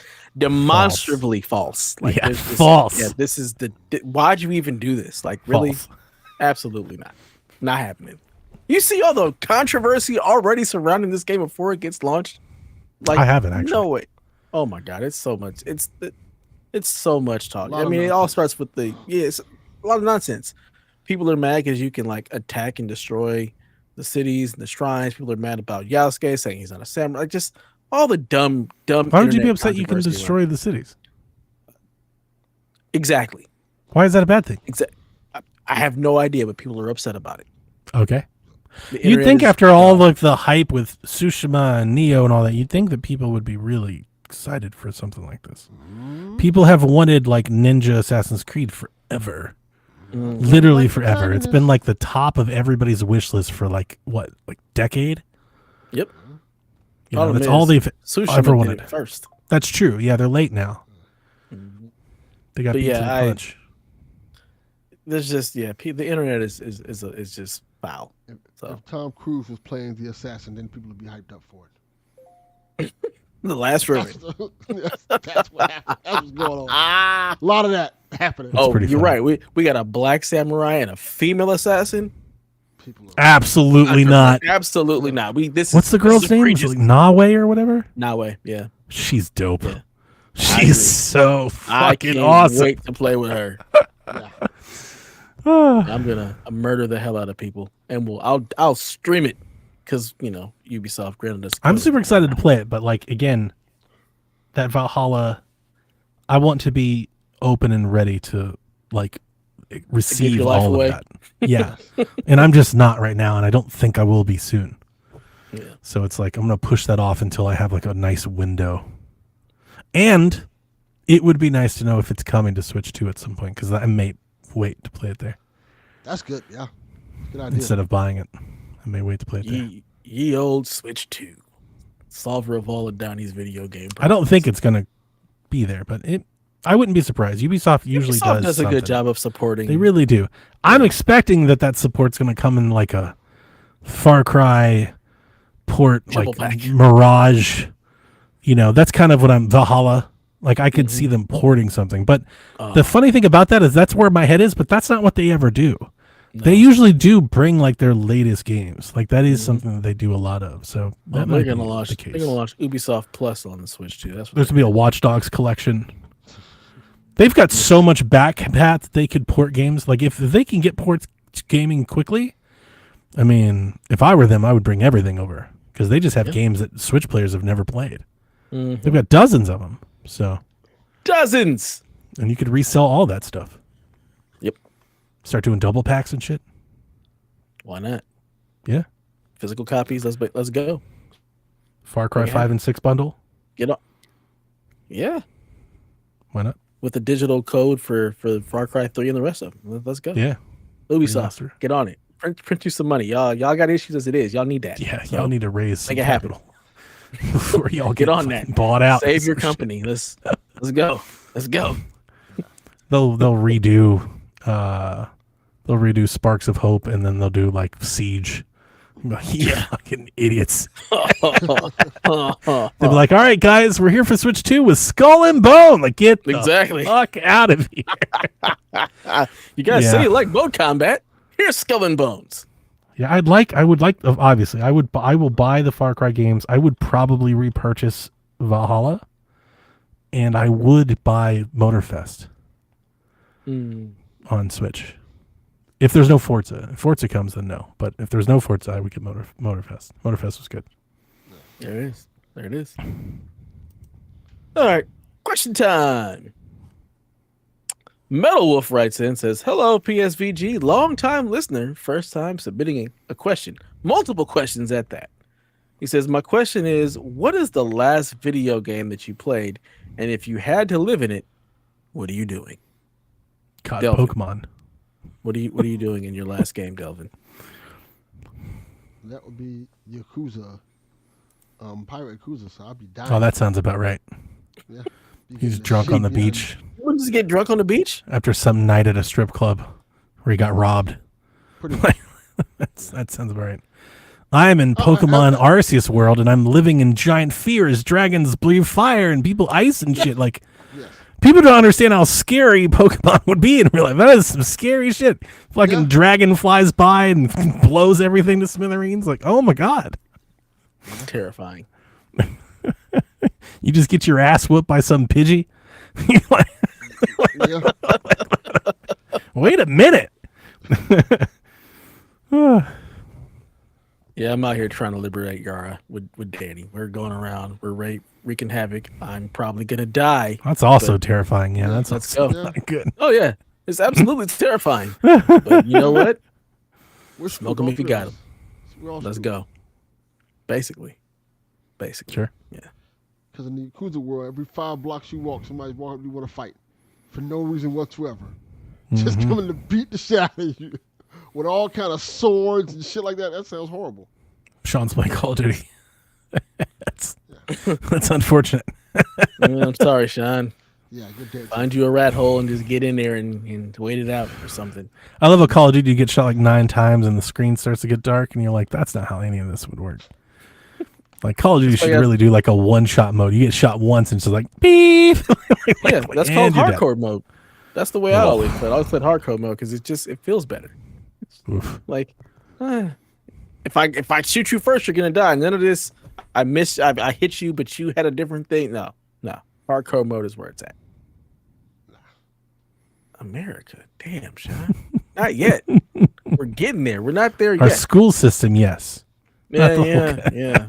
Not the whole country. Just for our children in school.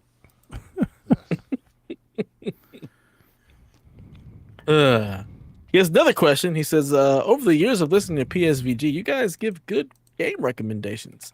One of the recommendations was for Death's Door. I absolutely love that game now. My question is, could you recommend any other games that are like Death Door-ish? And happy birthday to Donnie. I can't remember what your birthday is, but I think we share one. Mine is March 9th, 1986. You are March 10th, if I remember correctly. So that's got to be unfortunate to be a March 9th baby and live in the shadow of the glory that is Mario Day. I was going to say. That's a bummer. He was born the day the greatest rapper of all time died. And I only know that because of the song. Notorious Big. He died March 9th. Yeah. It's unfortunate. Death's Door, Cult of the Lamb. Death's Door is ish. I think it's ish in the graphical style Mechanics. Kinda. I mean, like just It's combat. It's a roguelike, yeah. Yeah. I mean, there's no city building. Like that's the problem. Is like if you're looking for there's a lot of things that like have elements of Death's Door, but there's nothing that like kind of puts those elements together like Death's Door. Yeah, I've been waiting for something. That's like the problem. Like Tunic comes to mind, but that ain't it. That's a Souls game, right? Oh God, what's the other one? Hollow Knight. That's a Metroidvania. Really. It's Metroidvania. It's not quite the same. Yeah, it's not the linear story based. We're looking for a Link to the Past type game, and they just don't. There's nothing like that right now. No, just Lord knows if there was, I'd play it. Hyper Light Drifter. I've never played Hyper Light Drifter, so I can't say. I think that's kind of like that. I said, just go play Leisure Suit Larry. Same thing. What? Exactly. Delvin is sleepy. No, I said go play Leisure Suit Larry. Yes, I know, and I said you're sleepy. You're at that game. you're at that age where you're just tired. You don't know what's happening. You don't know what's going on. You're just blurting out shit. Same game. Leisure Suit Larry, Death's Door, same stuff. Same thing. Yeah. Same thing. Yeah. Larry, the Crow. Listen, it's not like Death's Door, but Metal Wolf. If you haven't played Katana Zero, play that next. Oh, that's a good one. Yes, that's a great game. Katana Zero is incredible. God, I love that game. So good. I think our friendship was irrevocably changed when Mike and Jeff called it Death Snore. Like I lost so much respect. Like I can't take their opinions seriously anymore. Neither one of them have been on this podcast since. Yeah. It's like, well, we're done here, maybe, guys. Like it's been fun. Yeah. Nice to meet you, sir. Yeah.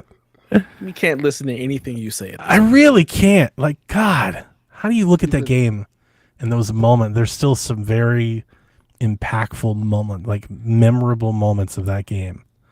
And then call it a snore. Like that's crazy talk. Crazy talk. Insane. The music I'll have none of it. Is so good. Oh, God. You know what that tells me? That tells me they played it for an hour, didn't get off that original mountain pass, and didn't see any of the bosses or any of the cutscenes or anything. Yeah, that's like, that'd be my impression. Is like you didn't actually. You didn't play get into it. You didn't get into it. Yeah, they played it. And just walked away. The game's endings and boss fights are fucking awesome. I wouldn't play Leisure Suit Larry. And I love its little overworld. Yeah, Link to the Past. It's very, very good. That's fucking my jam. God, I love that game. Yeah. Yarden out of left field says your top 3 Denzel movies. Ooh. Now this is different. There's 2 lists. There's the best Denzel movies and your favorite Denzel movies. Nope. It's your top. Yeah. Your top. Top 3. Your top 3. Whether it's what you think are the best or your favorite, whatever. Your top 3 Denzel movies. Ricochet. Ooh. Mm-hmm. I love That's not my top. That's a good one. Power, take your punk ass to the tower. Ice-T. Great line. I knew that man was going to be in Law and Order just from that moment alone. I've got mine. Training Day. Okay. And you name like 5? I named 2. He named 2. I said Ricochet and Training Day. And American Gangster. Okay. I love Malcolm X, but that's Frank a movie Lucas? I can't watch again. I watched it. I enjoyed it. It's like with. Did you see the way Dev's eyes lit up? He hasn't been that happy in 4 years on this podcast. Fucking love. He heard Malcolm X and he was like, I love it. Like, I fucking love that movie. I almost forgot Book Eli. Is number 1 for me. Book Eli's awesome. Is that your honorable mention? I don't know about Malcolm X is my honorable mention. Book of Eli. I like Book of Eli, but I love Book of Eli. All right, me too. I love it. My 3 are. One of them is sentimental. I think it's like definitely my first Spike movie. But He Got Game. That's a great one. Fucking Ray. One of the best dad movies of all time, Crimson Tide. Okay, that's a good one. And Training Day. Training Day is fantastic. Training Day is excellent. Training Day is one of those perfect movies that you can always watch over and over and over again because that is Denzel in his fucking element. Didn't know you like to get wet, Jake. Jake, I'm surgical with this bitch, Jake. Like the one-liners alone, like he carries that. Oh, I mean, it's so good. All that jelly and no toast. You want to go home? You want to go to jail? Yeah, I do this all day. Yo, King Kong ain't got shit on me. Great movie. I put cases on all you mother. Oh man, Great movie. it's not what you know. It's what you can prove. prove. God, that movie's so damn good. It's a great movie. And Crimson Tide, I watched when I was like a preteen, and I think the '90s had like a nice, great run of like thrillers. That I don't necessarily think we get a whole lot of movies like that anymore, but that is a tension ass fucking movie. Like the thrill is real in Crimson Tide. The first time you watch that movie, you're like, holy shit. Yeah. The acting on display is through the roof. Like the whole movie is pretty incredible. Yep. So My 3, Malcolm X. Fucking love that movie. Just absolutely incredible. We watch it probably once a year. I love that movie. American Gangster. I mean, fucking Frank Lucas, man. That shit. It's great. let me ask you, because I have a question about a Mafia movie fan. Is that your favorite? Is it just Denzel's performance, or do you like the movie that much? I love the movie. I love his performance. I love everybody's performance in the movie. I just love the movie. I think the movie drags a little for a Mafia flick. I like it. I saw it in theaters. I own it. Like I like it, but and I'm like, if I was like ranking like my top Mafia movies, it's I don't know, probably like 7. I don't even put it alongside the movie. It's just a drug kingpin movie. Like I don't even think about that as Mafia. I mean, I didn't think about it. That's half of Mafia movies are drug kingpin. We don't associate with the Mafia, so it's not. That's the whole point. Movie for us. It's kind of like how we look at New Jack City. Mm-hmm. Sure. Yeah. Well, I mean, listen, the Mafia, like you can, if you're splitting it based on like Italiano stuff, it's all just organized crime, and a lot of it has to do with drugs, prohibition, running women. It's all different. So, but the whole Frank Lucas thing and the family and everything, it's organized crime. It's Mafia shit. Blue magic, baby. It's blue magic. But yeah, American Gangster. Fucking love that shit. Yeah. Great Jay-Z album, too. Yeah, it is. It's a really good album. And then my last one, Equalizer 2. Just watching him whoop at, oh my God. He's got a couple of those. He's got a few of those. It was Deja Vu, Man on Fire. Man on Fire, and the Equalizer. Man on Fire is pretty good. Yeah, that's good stuff. I haven't watched the Equalizer trilogy yet. I didn't do that. We didn't either. Like, this was one of those COVID movies. We were like, let's put it on. We never saw them. We watched all 3 of them. We're like, oh my God. Like, I didn't, okay. Yeah. Isn't okay, like Queen Latifah like the Equalizer now? That was the TV show, I think. Yeah, I think so. Yeah, I never saw that, but yeah, man, I loved him in Equalizer. That shit was crazy. I need to watch that. Yeah, you should. I like Ricochet a lot too. Ricochet's good. I like it a lot. Yeah, one's pretty fun. Yeah. He Got Game is definitely my honorable mention. I love that movie. It's my first Spike Lee movie, and it might be my first Denzel Washington movie. I think. I don't know if I saw that before. Remember the Titans? I think I saw that before Remember the Titans. Didn't Remember the Titans come out like several years later? It probably did, but I'm younger than that, so I don't know. I think I was thinking more like, I don't think I saw Ricochet until I was older. I don't think I saw Crimson Tide until later. Yeah, I think He Got Game was like one of the first like basketball movies that I watched. You know, and the fact that I love the story. And it's not like a profound or like, I don't think it's even an exceptionally well written movie. I do think it's an exceptionally shot movie. I do think that's like Spike in his bag. But I like its focus on, you know, like it was all the rage right now at the NBA at the time.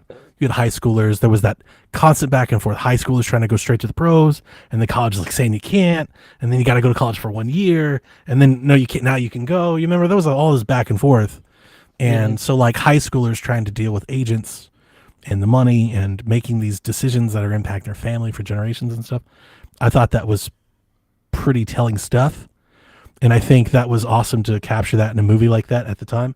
And I think that element to it and Denzel's performance overshadowed how comically silly the premise of that movie is. That movie's premise is fucking stupid. But the performances and the real life application is so good. I don't think anybody even paid attention or cared to notice.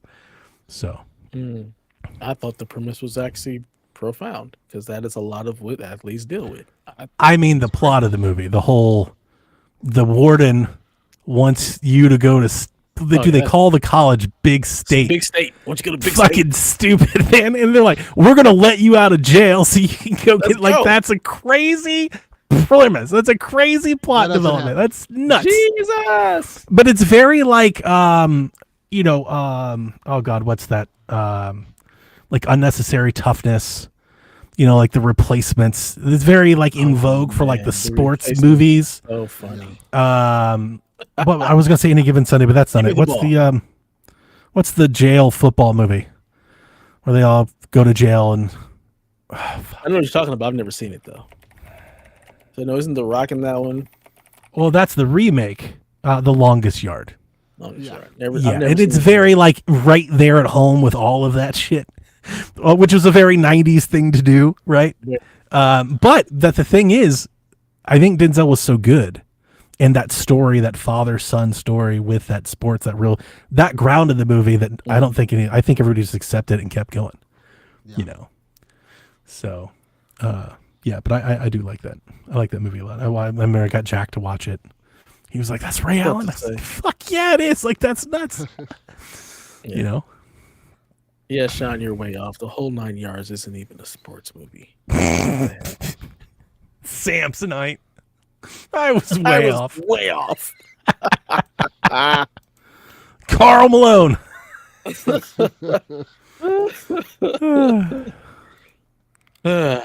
Stingray X says, I hope you're feeling better, Donnie. As for a question for the crew, what have been some of your favorite video game peripherals? And as always, take care.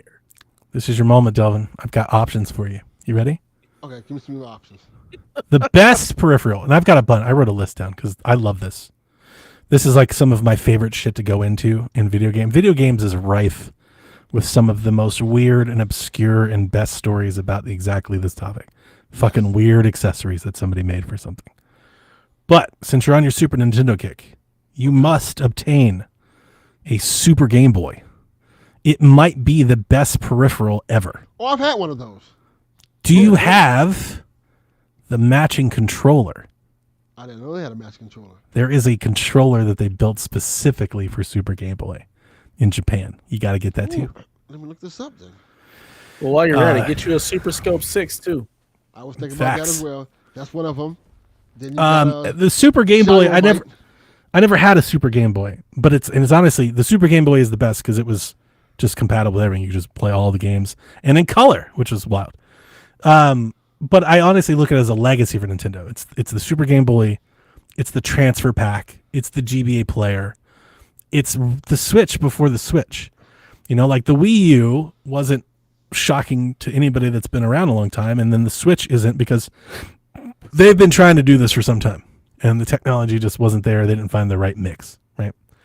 But the Super Game Boy comes immediately to mind. The other thing about peripherals is the best peripherals are the ones we use all the time and never think about them. Component cables, controllers, that stuff, right? We use them all the time. Memory cards. They're not notable. The ones that I remember are notable are almost all failures because they're weird and they're quirky and they usually all fail. But some of the more successful ones, I think of like the Guitar Hero controllers, of course. I think those are the Zapper. Yeah, those are excellent. The fun ones that I'd like to bring up just to share with everybody. For Switch, the Switch has the Joy-Cons that pop up. Yes. Somebody made a keyboard that you can clip the Joy-Cons to so you could type on the Switch without having to use. So you literally think about it. There's like somebody has a fucking keyboard between the Joy-Cons. So it's like this fucking wide. You snap the Joy-Cons on the side of the keyboard. You can sit the keyboard down and type. Right? This is the fun shit that I love. I love watching YouTube videos and shit about this dumb shit. There are several portable handhelds that got TV tuners. Yep. The Game Gear had one. The PSP had one. You can walk around and try to get television over the air. Fucking antenna for your shit. At some point, somebody's going to ask us about that top USB slot for Switch 2 again, and that's what I'm going to go with. I want a portable direct. I want a digital TV tuner that I can put on the Switch and watch television on it. I want direct TV with TiVo, motherfuckers. The Pocket Station. Yeah. Your little PlayStation Gigapet VMU thing that they were trying to rock with. The Wu-Tang controller. You guys ever seen that wild looking damn thing? And my favorite one lately, as I've watched the retrospective, Did You Know Gaming just did a great video on it, and I've been just trying to check on the stuff lately, is the Satellaview. Was kind of the Satellaview was an add-on that was sold in Japan for the Super Nintendo, and it would think of it as like a dock, and you would put your Super Nintendo in it, and it was pretty, for its time, pretty fucking amazing actually. So go back in time. You're in the 90s. Nintendo's making cartridges. PlayStation's making discs. Everybody's leaving. Discs are so much cheaper, right? Nintendo's trying to figure out, how do we create a new delivery service without licensing PlayStation's software, right? We don't want to be beholden to PlayStation. So they find this, like, I forget who they're called, this satellite radio company. Like there was a satellite radio company in Japan in the early 90s that were like broadcasting like music. like you could go in and listen to music, and it was weird. Like they would change the music based on like the weather, the time of day, and it was just like you would subscribe and you have this music. And Nintendo was like, they bought a stake in the company, and they were like, what if we could transmit games the same way? It's very much like what we do today, like digital downloads and shit. So they made this thing, the Satellaview, and you put in the thing down, and you have a cartridge, and it's the best thing that I could describe it to is like television. That was kind of the reason why I think it didn't work, but for the time, I understand why. Essentially, they had like a schedule, like a TV guide. So like from 7 to 8, we're gonna have the Zelda game, and then from 9 to 10, we have the Mario game, and they would play these games. And like every week it was like episodic. Every week you would get like Zelda Part 1, the next week you get Zelda Part 2, the next week you get Zelda Part 3. So people that had the Satellaview, they would buy the thing. You didn't have to subscribe to it. If you just bought it, you got all the games and everything for free. So you'd buy the thing and you'd be there at the time. It would transmit the game to right to your cartridge, and then you could play it. And it had like an online hub, like a town, and there were other things you could like watch. You could read like magazines and share pictures. There were like community posts. They had community leaderboards. They gave away prizes. And they just did this thing for like 2 years. And it was a commercial flop. Like only like 100,000 people had it. They thought they were going to sell millions of it. Like it wasn't ready yet. Like they were kind of decades ahead of time. But what they did and what they pulled off was pretty cool. And there's like a bunch of like very unknown, obscure games that Nintendo made. So there's like, they had like Mii's. They had like avatars that you would create on Super Nintendo. They're like Mii's of today. And you could play like Zelda as your Mii. So instead of being Link, it's just you. Or you could be in the Mario game. Oh, so like you would have an avatar you could take into the, and they remixed all these games. There's like sequels to Link to the Past. And like a whole new Mario game that nobody's ever played because they were Satellaview games and they never released. So like the only footage of them are like people that recorded the footage on their TV and have like videos and shit of it. Wow. But it's very interesting stuff. I highly recommend people go look it up. But like it's, when you sit back and you look at what gaming is today, and then you see that they were more or less very, for its time, but doing that same thing, it's like kind of nuts. It's like that is crazy. Yeah. So yeah. I really like that one. But I love this weird shit. It's like, this is kind of my jam. For me, I had one called the X-Band for Super Nintendo.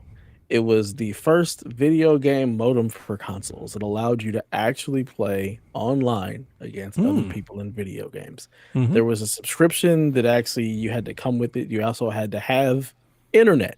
And this is in like 92, 93. So not everybody had an AOL subscription. Not everybody had that. But I saw this and I was like, oh my God, this would be so awesome to be able to play NBA Jam against people online.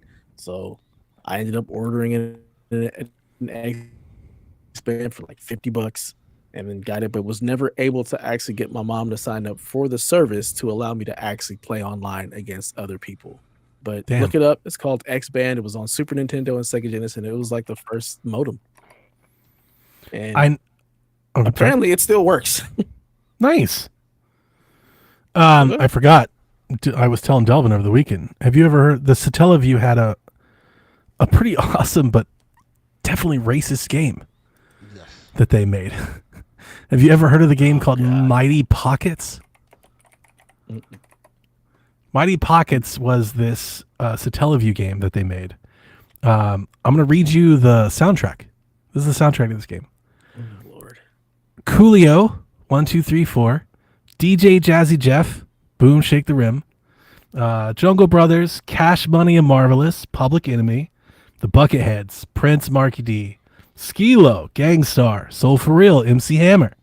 SL Troopers, Brandy, Michael Jackson, Salt and Peppa, Casey and the Sunshine Band, Havoc, and Protege. They made this game. Soundtrack. It's a great soundtrack. They made this game. So think of the game is Clue.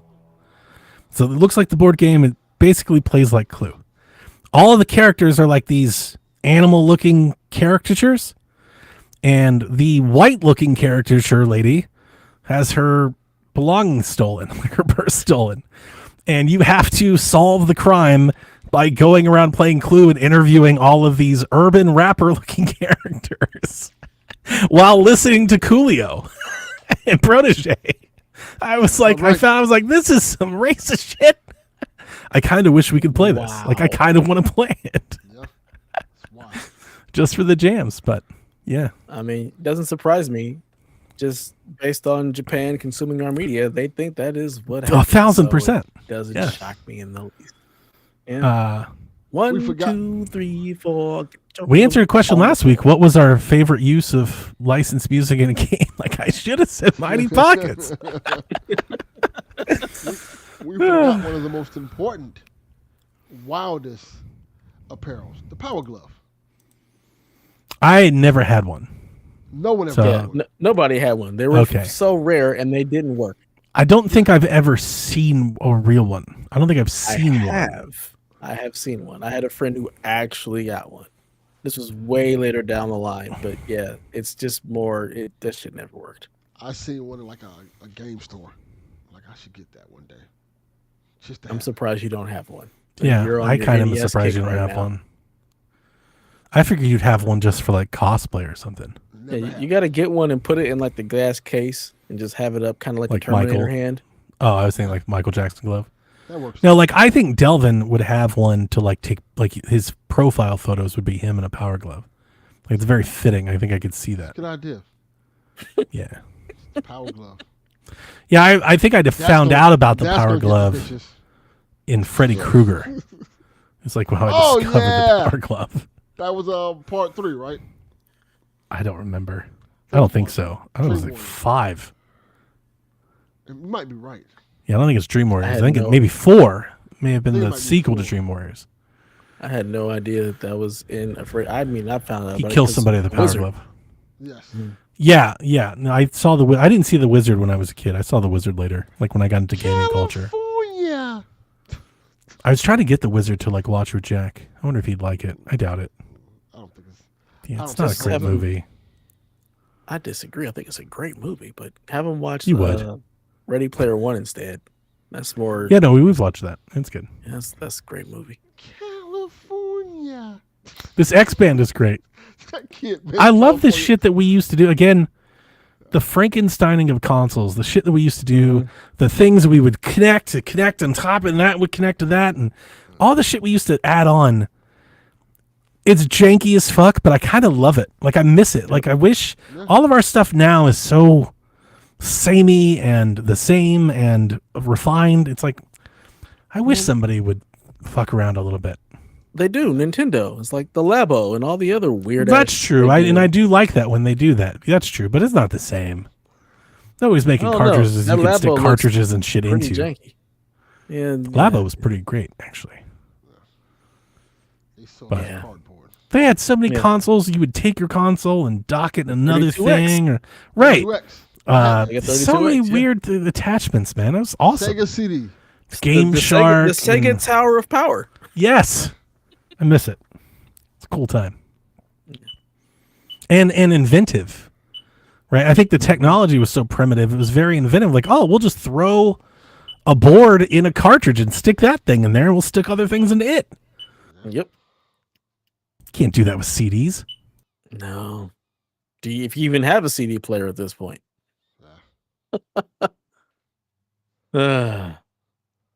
Moving along. John 32 says, what do you think the gaming discourse is at the end of 2025, following the addition of classic Xbox titles to PS5? Does it normalize in less than 10 months? Is there still the same type of speculation on Xbox hardware? Do we see a lull from Sony in terms of competitive hype, similar to the sell-off of WCW in wrestling? You had to hide in the wrestling for you too. I gotta tell you. WCW sell-off didn't lead to a lull. If anything, that led to a moment. That whole WWE invasion and when the NWO and everything, that was a thing. I don't know. I wasn't there. It depends on if Grand Theft Auto 6 comes out this year. Yeah. Because if it does, no one gives a fuck about any of this. I don't think anybody gives a fuck about it now. Yeah. I'm not even lying to you. Like, the people that care about it, the people that are going angry about Xbox, and people have said all the things like me, we're so much the minority that nobody notices. Yep. So it doesn't matter. I mean, and ultimately, that's just where Xbox is. That's their market right now. For every angry Xbox fan, there's 20 PlayStation fans that are happy with everything that's going on. So, yep. You're throwing a rock at a wave at that point. I don't think anybody cares. Okay. I think you'll still see the same discourse from the same upset people, but in the long term, it doesn't matter. It doesn't track. Really, it doesn't gain any traction. The ripple doesn't leave the pond. Nope. So no change is going to happen. I also don't think we're going to wait for like some day that there's like some big proclamation or declaration. It's just a new normal. We all adjust to it, and then that'll just be how it is. And I think we've already done that. I think you saw that with Forza. One thing we can talk about Forza is only digital. So Forza's coming PlayStation, but you're not getting. Nobody's getting a disc. You can only buy it on the store. I hope that's not something of more to come. I hope that's not the case, but it might be. It wouldn't shock me. I bet you. Knowing with Xbox, they're like, why print more discs? 100%. PlayStation players buy stuff digital. They're not complaining. So here you go. Sea of Thieves did just fine digitally. Forza is up there like the top stuff right now. I'm pretty sure they're like, why bother printing discs? I think it's easy because Xbox has just reassumed the role that Activision was. Mm-hmm. And they'll keep calling them Xbox, but they're just doing the Activision thing now, so it's easy to accept. Yeah, 1000%. Yeah.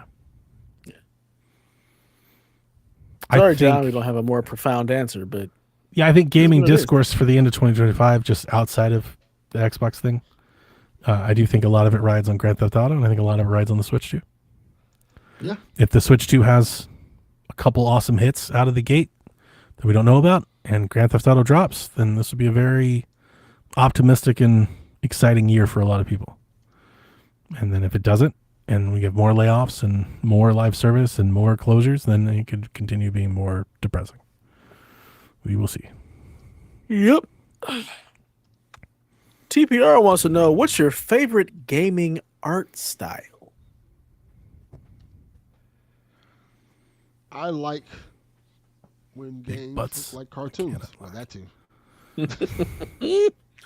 You like cell shaded? Cell shaded when it looks like when the Dragon Ball games look like the Dragon Ball TV show, and in some cases better. I love that. Kakarot is gorgeous. Yes. And it's like the thing about Kakarot and its art style is that it's gorgeous on everything. It doesn't matter what you're running it on. Like, it's gorgeous on Switch. It's gorgeous on being like, every time I play that game, I'm like, why isn't everybody making games just like this? Like, how is this so infinitely scalable? It's a big open world. You fly around. It's got a bunch of animations and stuff. And for whatever reason, it runs and looks amazing on Switch and phones just as well as it does on Xbox Series X and PC. Shit doesn't make any sense to me. That's how I feel about the Naruto games as well. Yeah. Yeah. Like, this Good point. looks like the goddamn show. This is great. I love it. I don't know that I have a. That's a good game. Yeah, my son loves that game. I don't know that I have a favorite art style because it really all just depends on the game. Like, I can't say that I definitively like any art style over another because it's all game dependent and does it fit with the world. So I like them all. I don't think there's anyone that I dislike. Fun answer, Dev. Yeah. I got nothing. I got nothing. Like it doesn't. Dev, I would like to say I'm the same way. I mean, because I do. Stayed here, Dev, ignoring my sick daughter to hear that goddamn answer. It was very politician you want me to of feel him. bad for you? Want me to feel sorry for you? Because It was a very, very politician of him. fault. Senator Dev has weighed in. I think everybody brings a lot to the table. I think there's pros and weaknesses across the board, and I just think the conversation that we're having is the most important part. You know, like, Absolutely. I want to agree with you, Dev, because I like a lot of games across a bunch of different art styles, but I would be lying to myself if I would say I'm very much attracted to color. Yes, So yes, you the are. more Good colorful a game is, the We're aware. more Both like of us it's- are right here. right. That's good. Yeah, the more colorful a game is, like on first impression, generally, I think maybe perhaps the more interested I am. I like that too. And I do love like parallax effects. I like kaleidoscope shit. I like, but it is across all different kind of art styles. I like pencil drawn stuff. I like cell drawn stuff. I like when things look comic-y. I like Beautiful Joe. I like Smash Bros. But I also like Wind Waker, and I like Sayonara Wild Hearts and Gree and Neva.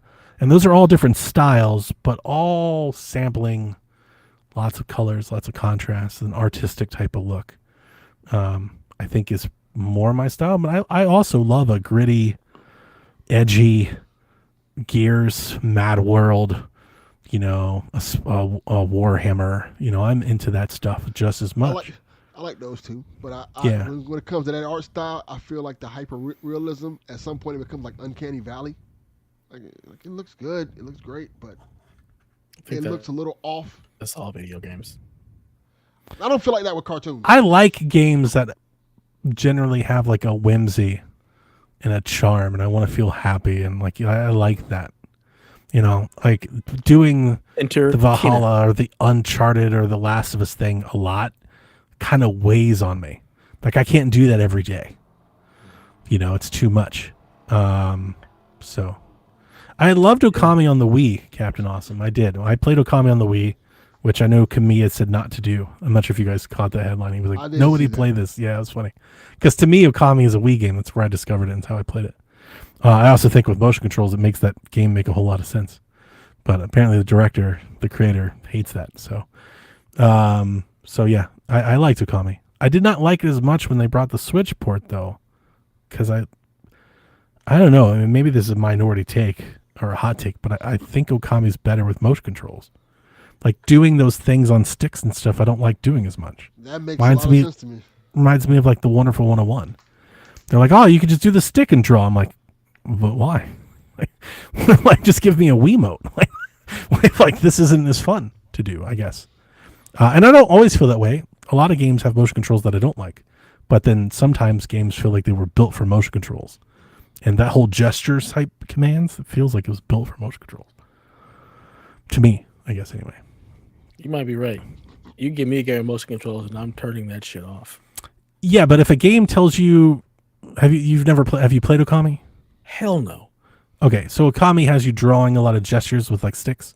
Yeah, I know. So you're drawing lines, drawing circles, doing square. Mm-hmm. Doing that on sticks is an annoyance to me. Like I don't want to do this like this, but you give me a Wii remote and I'm pointing like that is the UI. That makes sense to me. It's like having a mouse. Like I get it. And it's not that I can't do it on stick. I can. It's just, but like But why? It's like when I'm holding sticks and buttons, it's like just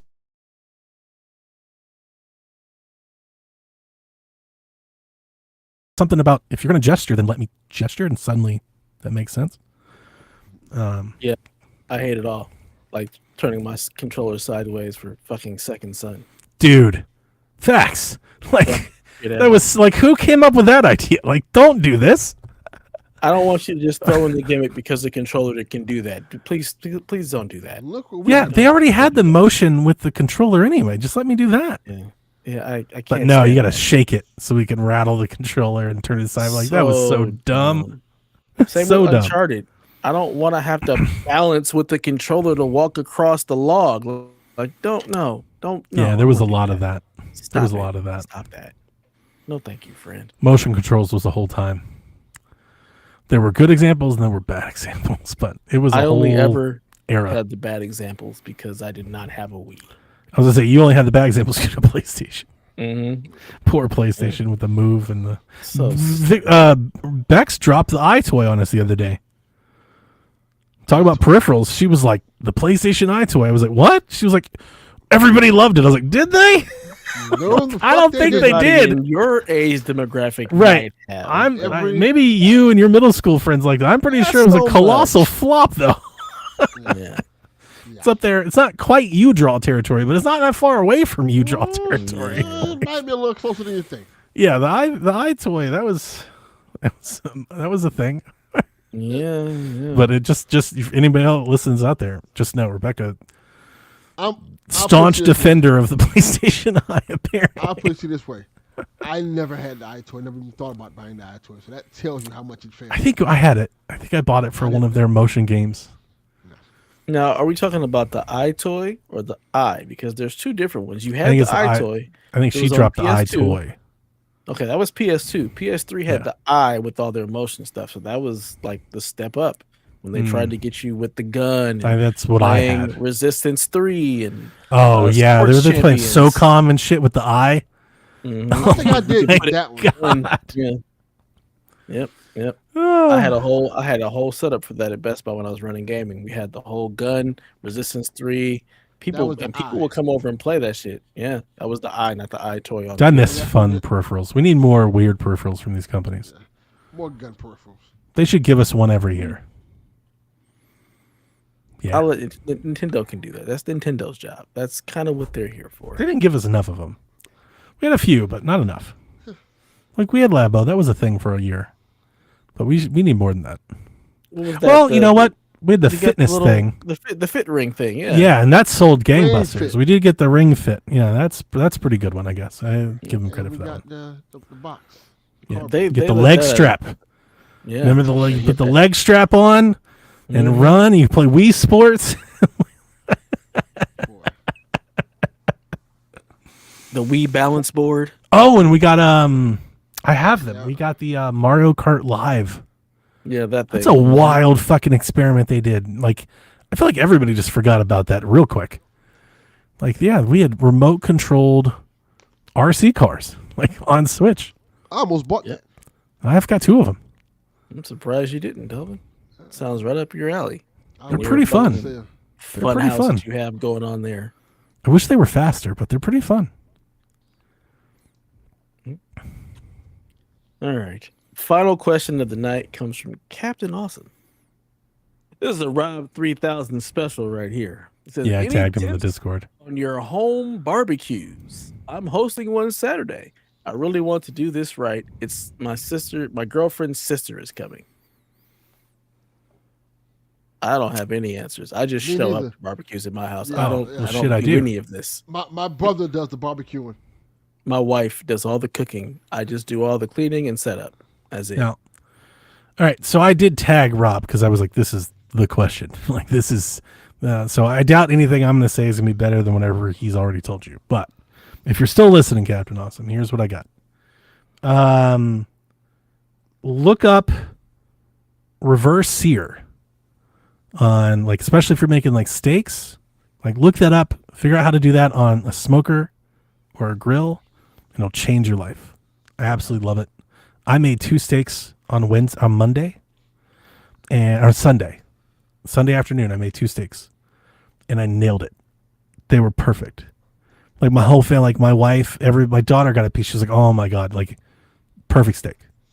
And what I've been doing is the reverse sear for a long time. So you like I have a grill that's called the Old Smoky. And it's basically like a wash bucket. It's an old metal bucket. I love it. And I put charcoal in it, and then I put smoke pellets on the charcoal. And what you do is you cook the steaks off heat low for a long time, right? Like an hour or two. Like you let them slowly cook. Get all that smoke flavor and everything in it. And then right when they're almost done, you turn the grill up and then you sear and you get that outside crust that you want. This stops you from burning the outside of the steak before you cook the inside and also traps in all that flavor. Also, if you're doing steaks, Captain Awesome, make sure you salt your steaks. Bring them to room temperature way ahead, like 12 hours early. Get them in the fridge and then salt those things. Like I salted mine like 4 or 5 hours before you cook them. You want them to salt. You want them to pull the moisture out and then to sweat and put the moisture back in. The reason you do that is it will take that salt and distribute it through the steak. And that's the difference between you eating steak at like a restaurant and then you just cooking steak on the grill or like in the pan. Like if you're like, why does my steak taste like, because they salt their steaks. So they have that flavor throughout the steak versus just on the outside. Those would be my tips. But I'm by no means a grill maestro or anything like that. I have a cheap ass grill. The reason I like the Old Smokies, it's cheap. You buy it for $40. So I'm a charcoal, like old ass, grill guy. I don't have giant smokers or anything like that. That's Rob's basically running a catering business for his family every Friday night. He's out here with damn backyard patio and he's got $10,000 grills and shit. Man's living the good life. The last thing I would have thought of when I heard barbecue was steak. Oh, really? He's right. I know Deb was probably thinking of ribs and shit like that. Yeah. Well, you could. Ribs smoking the same thing. You do ribs, pork chops. Yeah. Again, I don't do that. We don't do that here. My wife is doing any and all of the cooking when it comes to that. I am the setup and tear down. I do not like cooking. I cook, but I don't really barbecue that much. My brother does the barbecuing. My stepdad does the barbecuing, so I never really have to. And even when I was married a long time ago, my brother. I just had steak on the mind because I just made it, and it's generally what I like to grill. But yeah, you can do. I've done the most I've ever done. I did a whole pork shoulder once, like the whole damn giant slab and everything. Cooked the whole thing, smoked it all day. Had the water going, had the apple juice going. It was good too. Kids liked it and cheap. Bought one for like $14. Shit was like fucking like 8 pounds of meat. It's crazy. But yeah, you do pork chops, hamburgers, hot dogs, all that jazz. I want some pulled pork. That's what I really want. You really into the pulled pork thing? Love pulled pork. Pulled pork. I like it, but I don't love it. I don't remember what you said, but whatever you said in the Discord that day was egregious. I was talking about how I don't really give a shit about steak. It wasn't just the steak affair though. Remember, Delvin? It was the steak and stuff, but it was like it was steak everything. It was like I don't want ribs. I don't want steak. I just want pulled pork. I was like, that's not the answer. That is objectively not the answer. It's my answer, so it is the answer. It's not the answer. I don't have to crazy talk, Delvin. Dev. Keep your steak. Crazy talk, man. I want ribs. Nobody chooses pork. that over any better chicken. food. I'm not choosing steak. Just not doing it. The smoking ghost same thing. Like I love smoking wings. Smoked wings are something else. That's just good eating right there. I also like I don't do drumsticks anymore. I don't like doing drumsticks, but I do chicken thighs. Smoked thighs are good too. Yeah. Can it go in the air fryer? Because that's the only way I'm making it. Hell with this smoke shit. Fuck all that. That works. Toss that shit in the air fryer, baby. Let's go. I like cooking, and do more of it now. Eating. I do like eating, and it's true. But I will raise you one. I'll raise you one. Bowl of cereal. I like eating good though. I started cooking like after a while. I was like, "Don't worry about it, Melissa. I got it. Mm-hmm. I got it. I'll cook to dinner. Yeah. She's a fine cook, but not a particularly good one. My wife is a really good cook, and I'm pretty spoiled by that. But I also I will come home and have a bowl of cereal and be totally fine. Like, give me cereal, and I'm always happy. Again, this is the same me. I am just 15-year-old me. It's 43. I will eat a bowl of cereal and be very happy and go. But I like a bowl of cereal, but I'm not eating over steak. I'm not not over dinner. I would. I would. Absolutely would. But I don't really care for steak. Well, you don't put ketchup on it, do you? Hell no. If it's good, you don't put anything on it. Yeah, that's how mine were. I mean, I've done some really good ones, but this past week I outdid myself. Like they were perfect. I was like, oh, this is killer. I was upset when I ate it that I didn't have more to eat. Like, damn, it's all gone. Yeah. I think my wife made salmon tonight. Ooh. I've never made salmon, but I do enjoy good salmon. Salmon's good. I don't like fish, really, at all. That's like the one that people get me with. A good salmon steak? Yeah, I'm not a big fan of salmon, of fish either. It's shrimp or it's salmon. That's about the extent of it. Yeah, I don't really do seafood. I like I will eat a shrimp, but I will not eat shrimp as like a meal. Oh, like if there's like a shrimp or it's mixed in or something, like I'll eat it, but not just shrimp. Shrimp and grits. Oh, Lord have mercy. What? My mother-in-law makes salmon from time to time. It's one of my favorite dishes that she makes. So okay, all right. Can't believe you just threw up shrimp and grits though. That's blasphemous. Oh, I can't grits. Gross. What? You just lost your black card. It's like eating shit off the damn. It's like you're in the Matrix. Away your black like card. You're in the Matrix eating that shit out of the bowl. Like, ugh. Can't Delvin, do it. Get your boy. Get your boy, Delvin. Hey, I love grits. Hey, I may have been moved to Georgia, but I'm not from here. So. Well, not everybody can cook grits. I'll say. I'm in California, so it has nothing to do with Georgia. I mean, grits is a southern thing, so it does. Sure. Again, I didn't know what a grit was until I got here, and I was like, "Oh, y'all eat this? Nice buttery grits, are really good." Oh yeah. I can't. I gotta find some place that has shrimp and grits out here because I have been craving that for a minute now. Fucking delicious. I had chicken waffles today. That's nice. I haven't had chicken and waffles in a while. We did a little eclectic breakfast spot. We took the new hire to today. That's what we got. Food in Bakersfield sucks. That's basically what it boils down. I mean, dude, by your standards, Bakersfield sucks. It does. When it comes to food, why? Like you need to leave. Like no, that's all I've heard you for 8 years is bitch about how terrible Bakersfield is. Like, it's not great. Get the hell out of there. Save yourself, Dev. There's nowhere to go. Run, Dev. Nowhere to go that I can afford. It's Death Valley. Fine. Like you just go in that direction. It's fine. It's just you come from LA. A lot of places are gonna suck in comparison. I guess that's true. Especially food wise. Like you got everything in LA. Like good everything. Yeah. Out here, everything's a fucking steakhouse. Like, and not the good kind. Oh, I was gonna say that sounds ideal. Not the good kind. Oh. It's just it's asinine. Oh. Anyways. Hang on. I got two more. Sorry, and I'm not trying to keep the show longer. You just jog my memory. Yeah. Two things. Or actually it's the same thing. Florida Man. There is a show on HBO called Florida Man. I heard about that show. I haven't watched it. It's like a drunk history thing where they retell these Florida Man stories and they act them out with comedians and stuff. It's very funny. One of the episodes is about that fucking mermaid bar you talked about, and they go into the mermaid bar, and there's the drama between these mermaids and how the one got the other one fired, but was a witch and then bought the house next door, and it was all kinds of drama. And I was like, I've got to tell Delvin, because my wife and I, we've been watching the Florida Man story. Okay, so I need to watch that episode. There's this one episode about this meth head that loses his arm to an alligator. That's all the Florida Man you could ever want in one episode. It's hilarious. I need to watch it. That sounds interesting. He's got the teeth, the mouth, the no arm, the whole thing. The whole thing. Talks about how the swamp calls to him. How he wants to get back out there. Like it's the full Monty Florida Man experience in one episode. Wow.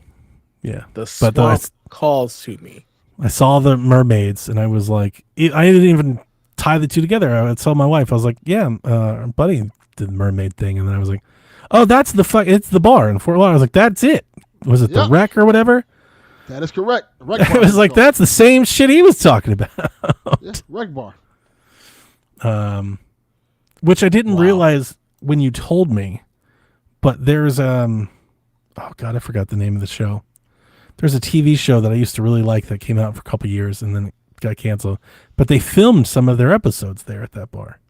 Yeah, I can't remember the name of the TV show, but I know what you're talking about. Yeah, I bought it on Prime, but I haven't watched it in a couple years, so I forgot the name of it.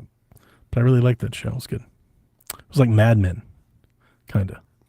Oh, Mad Men's a good show. Yeah. All right. Sorry, I didn't keep the show longer, but I had to tell the Florida Man. It's all good. I mean, we just heard about a meth head who got his arm ripped off and still getting called to the. It's worth it. Yeah, it's worth it. Like it's worth checking out. It's fun. Oh boy. Well, until next time, ladies and gentlemen, stay out the swamp. Keep your teeth. Don't get bit by an alligator. And please, play some video games. Nobody sleeping in the middle of the bed. The middle of the bed is only where you do the business. But when everybody's ready to sleep, it's the side of the bed that can't be beat. It's the middle of the bed where lovers meet. But when it comes time to slumber, it's the edges. Ooh, ooh, ooh, the edges.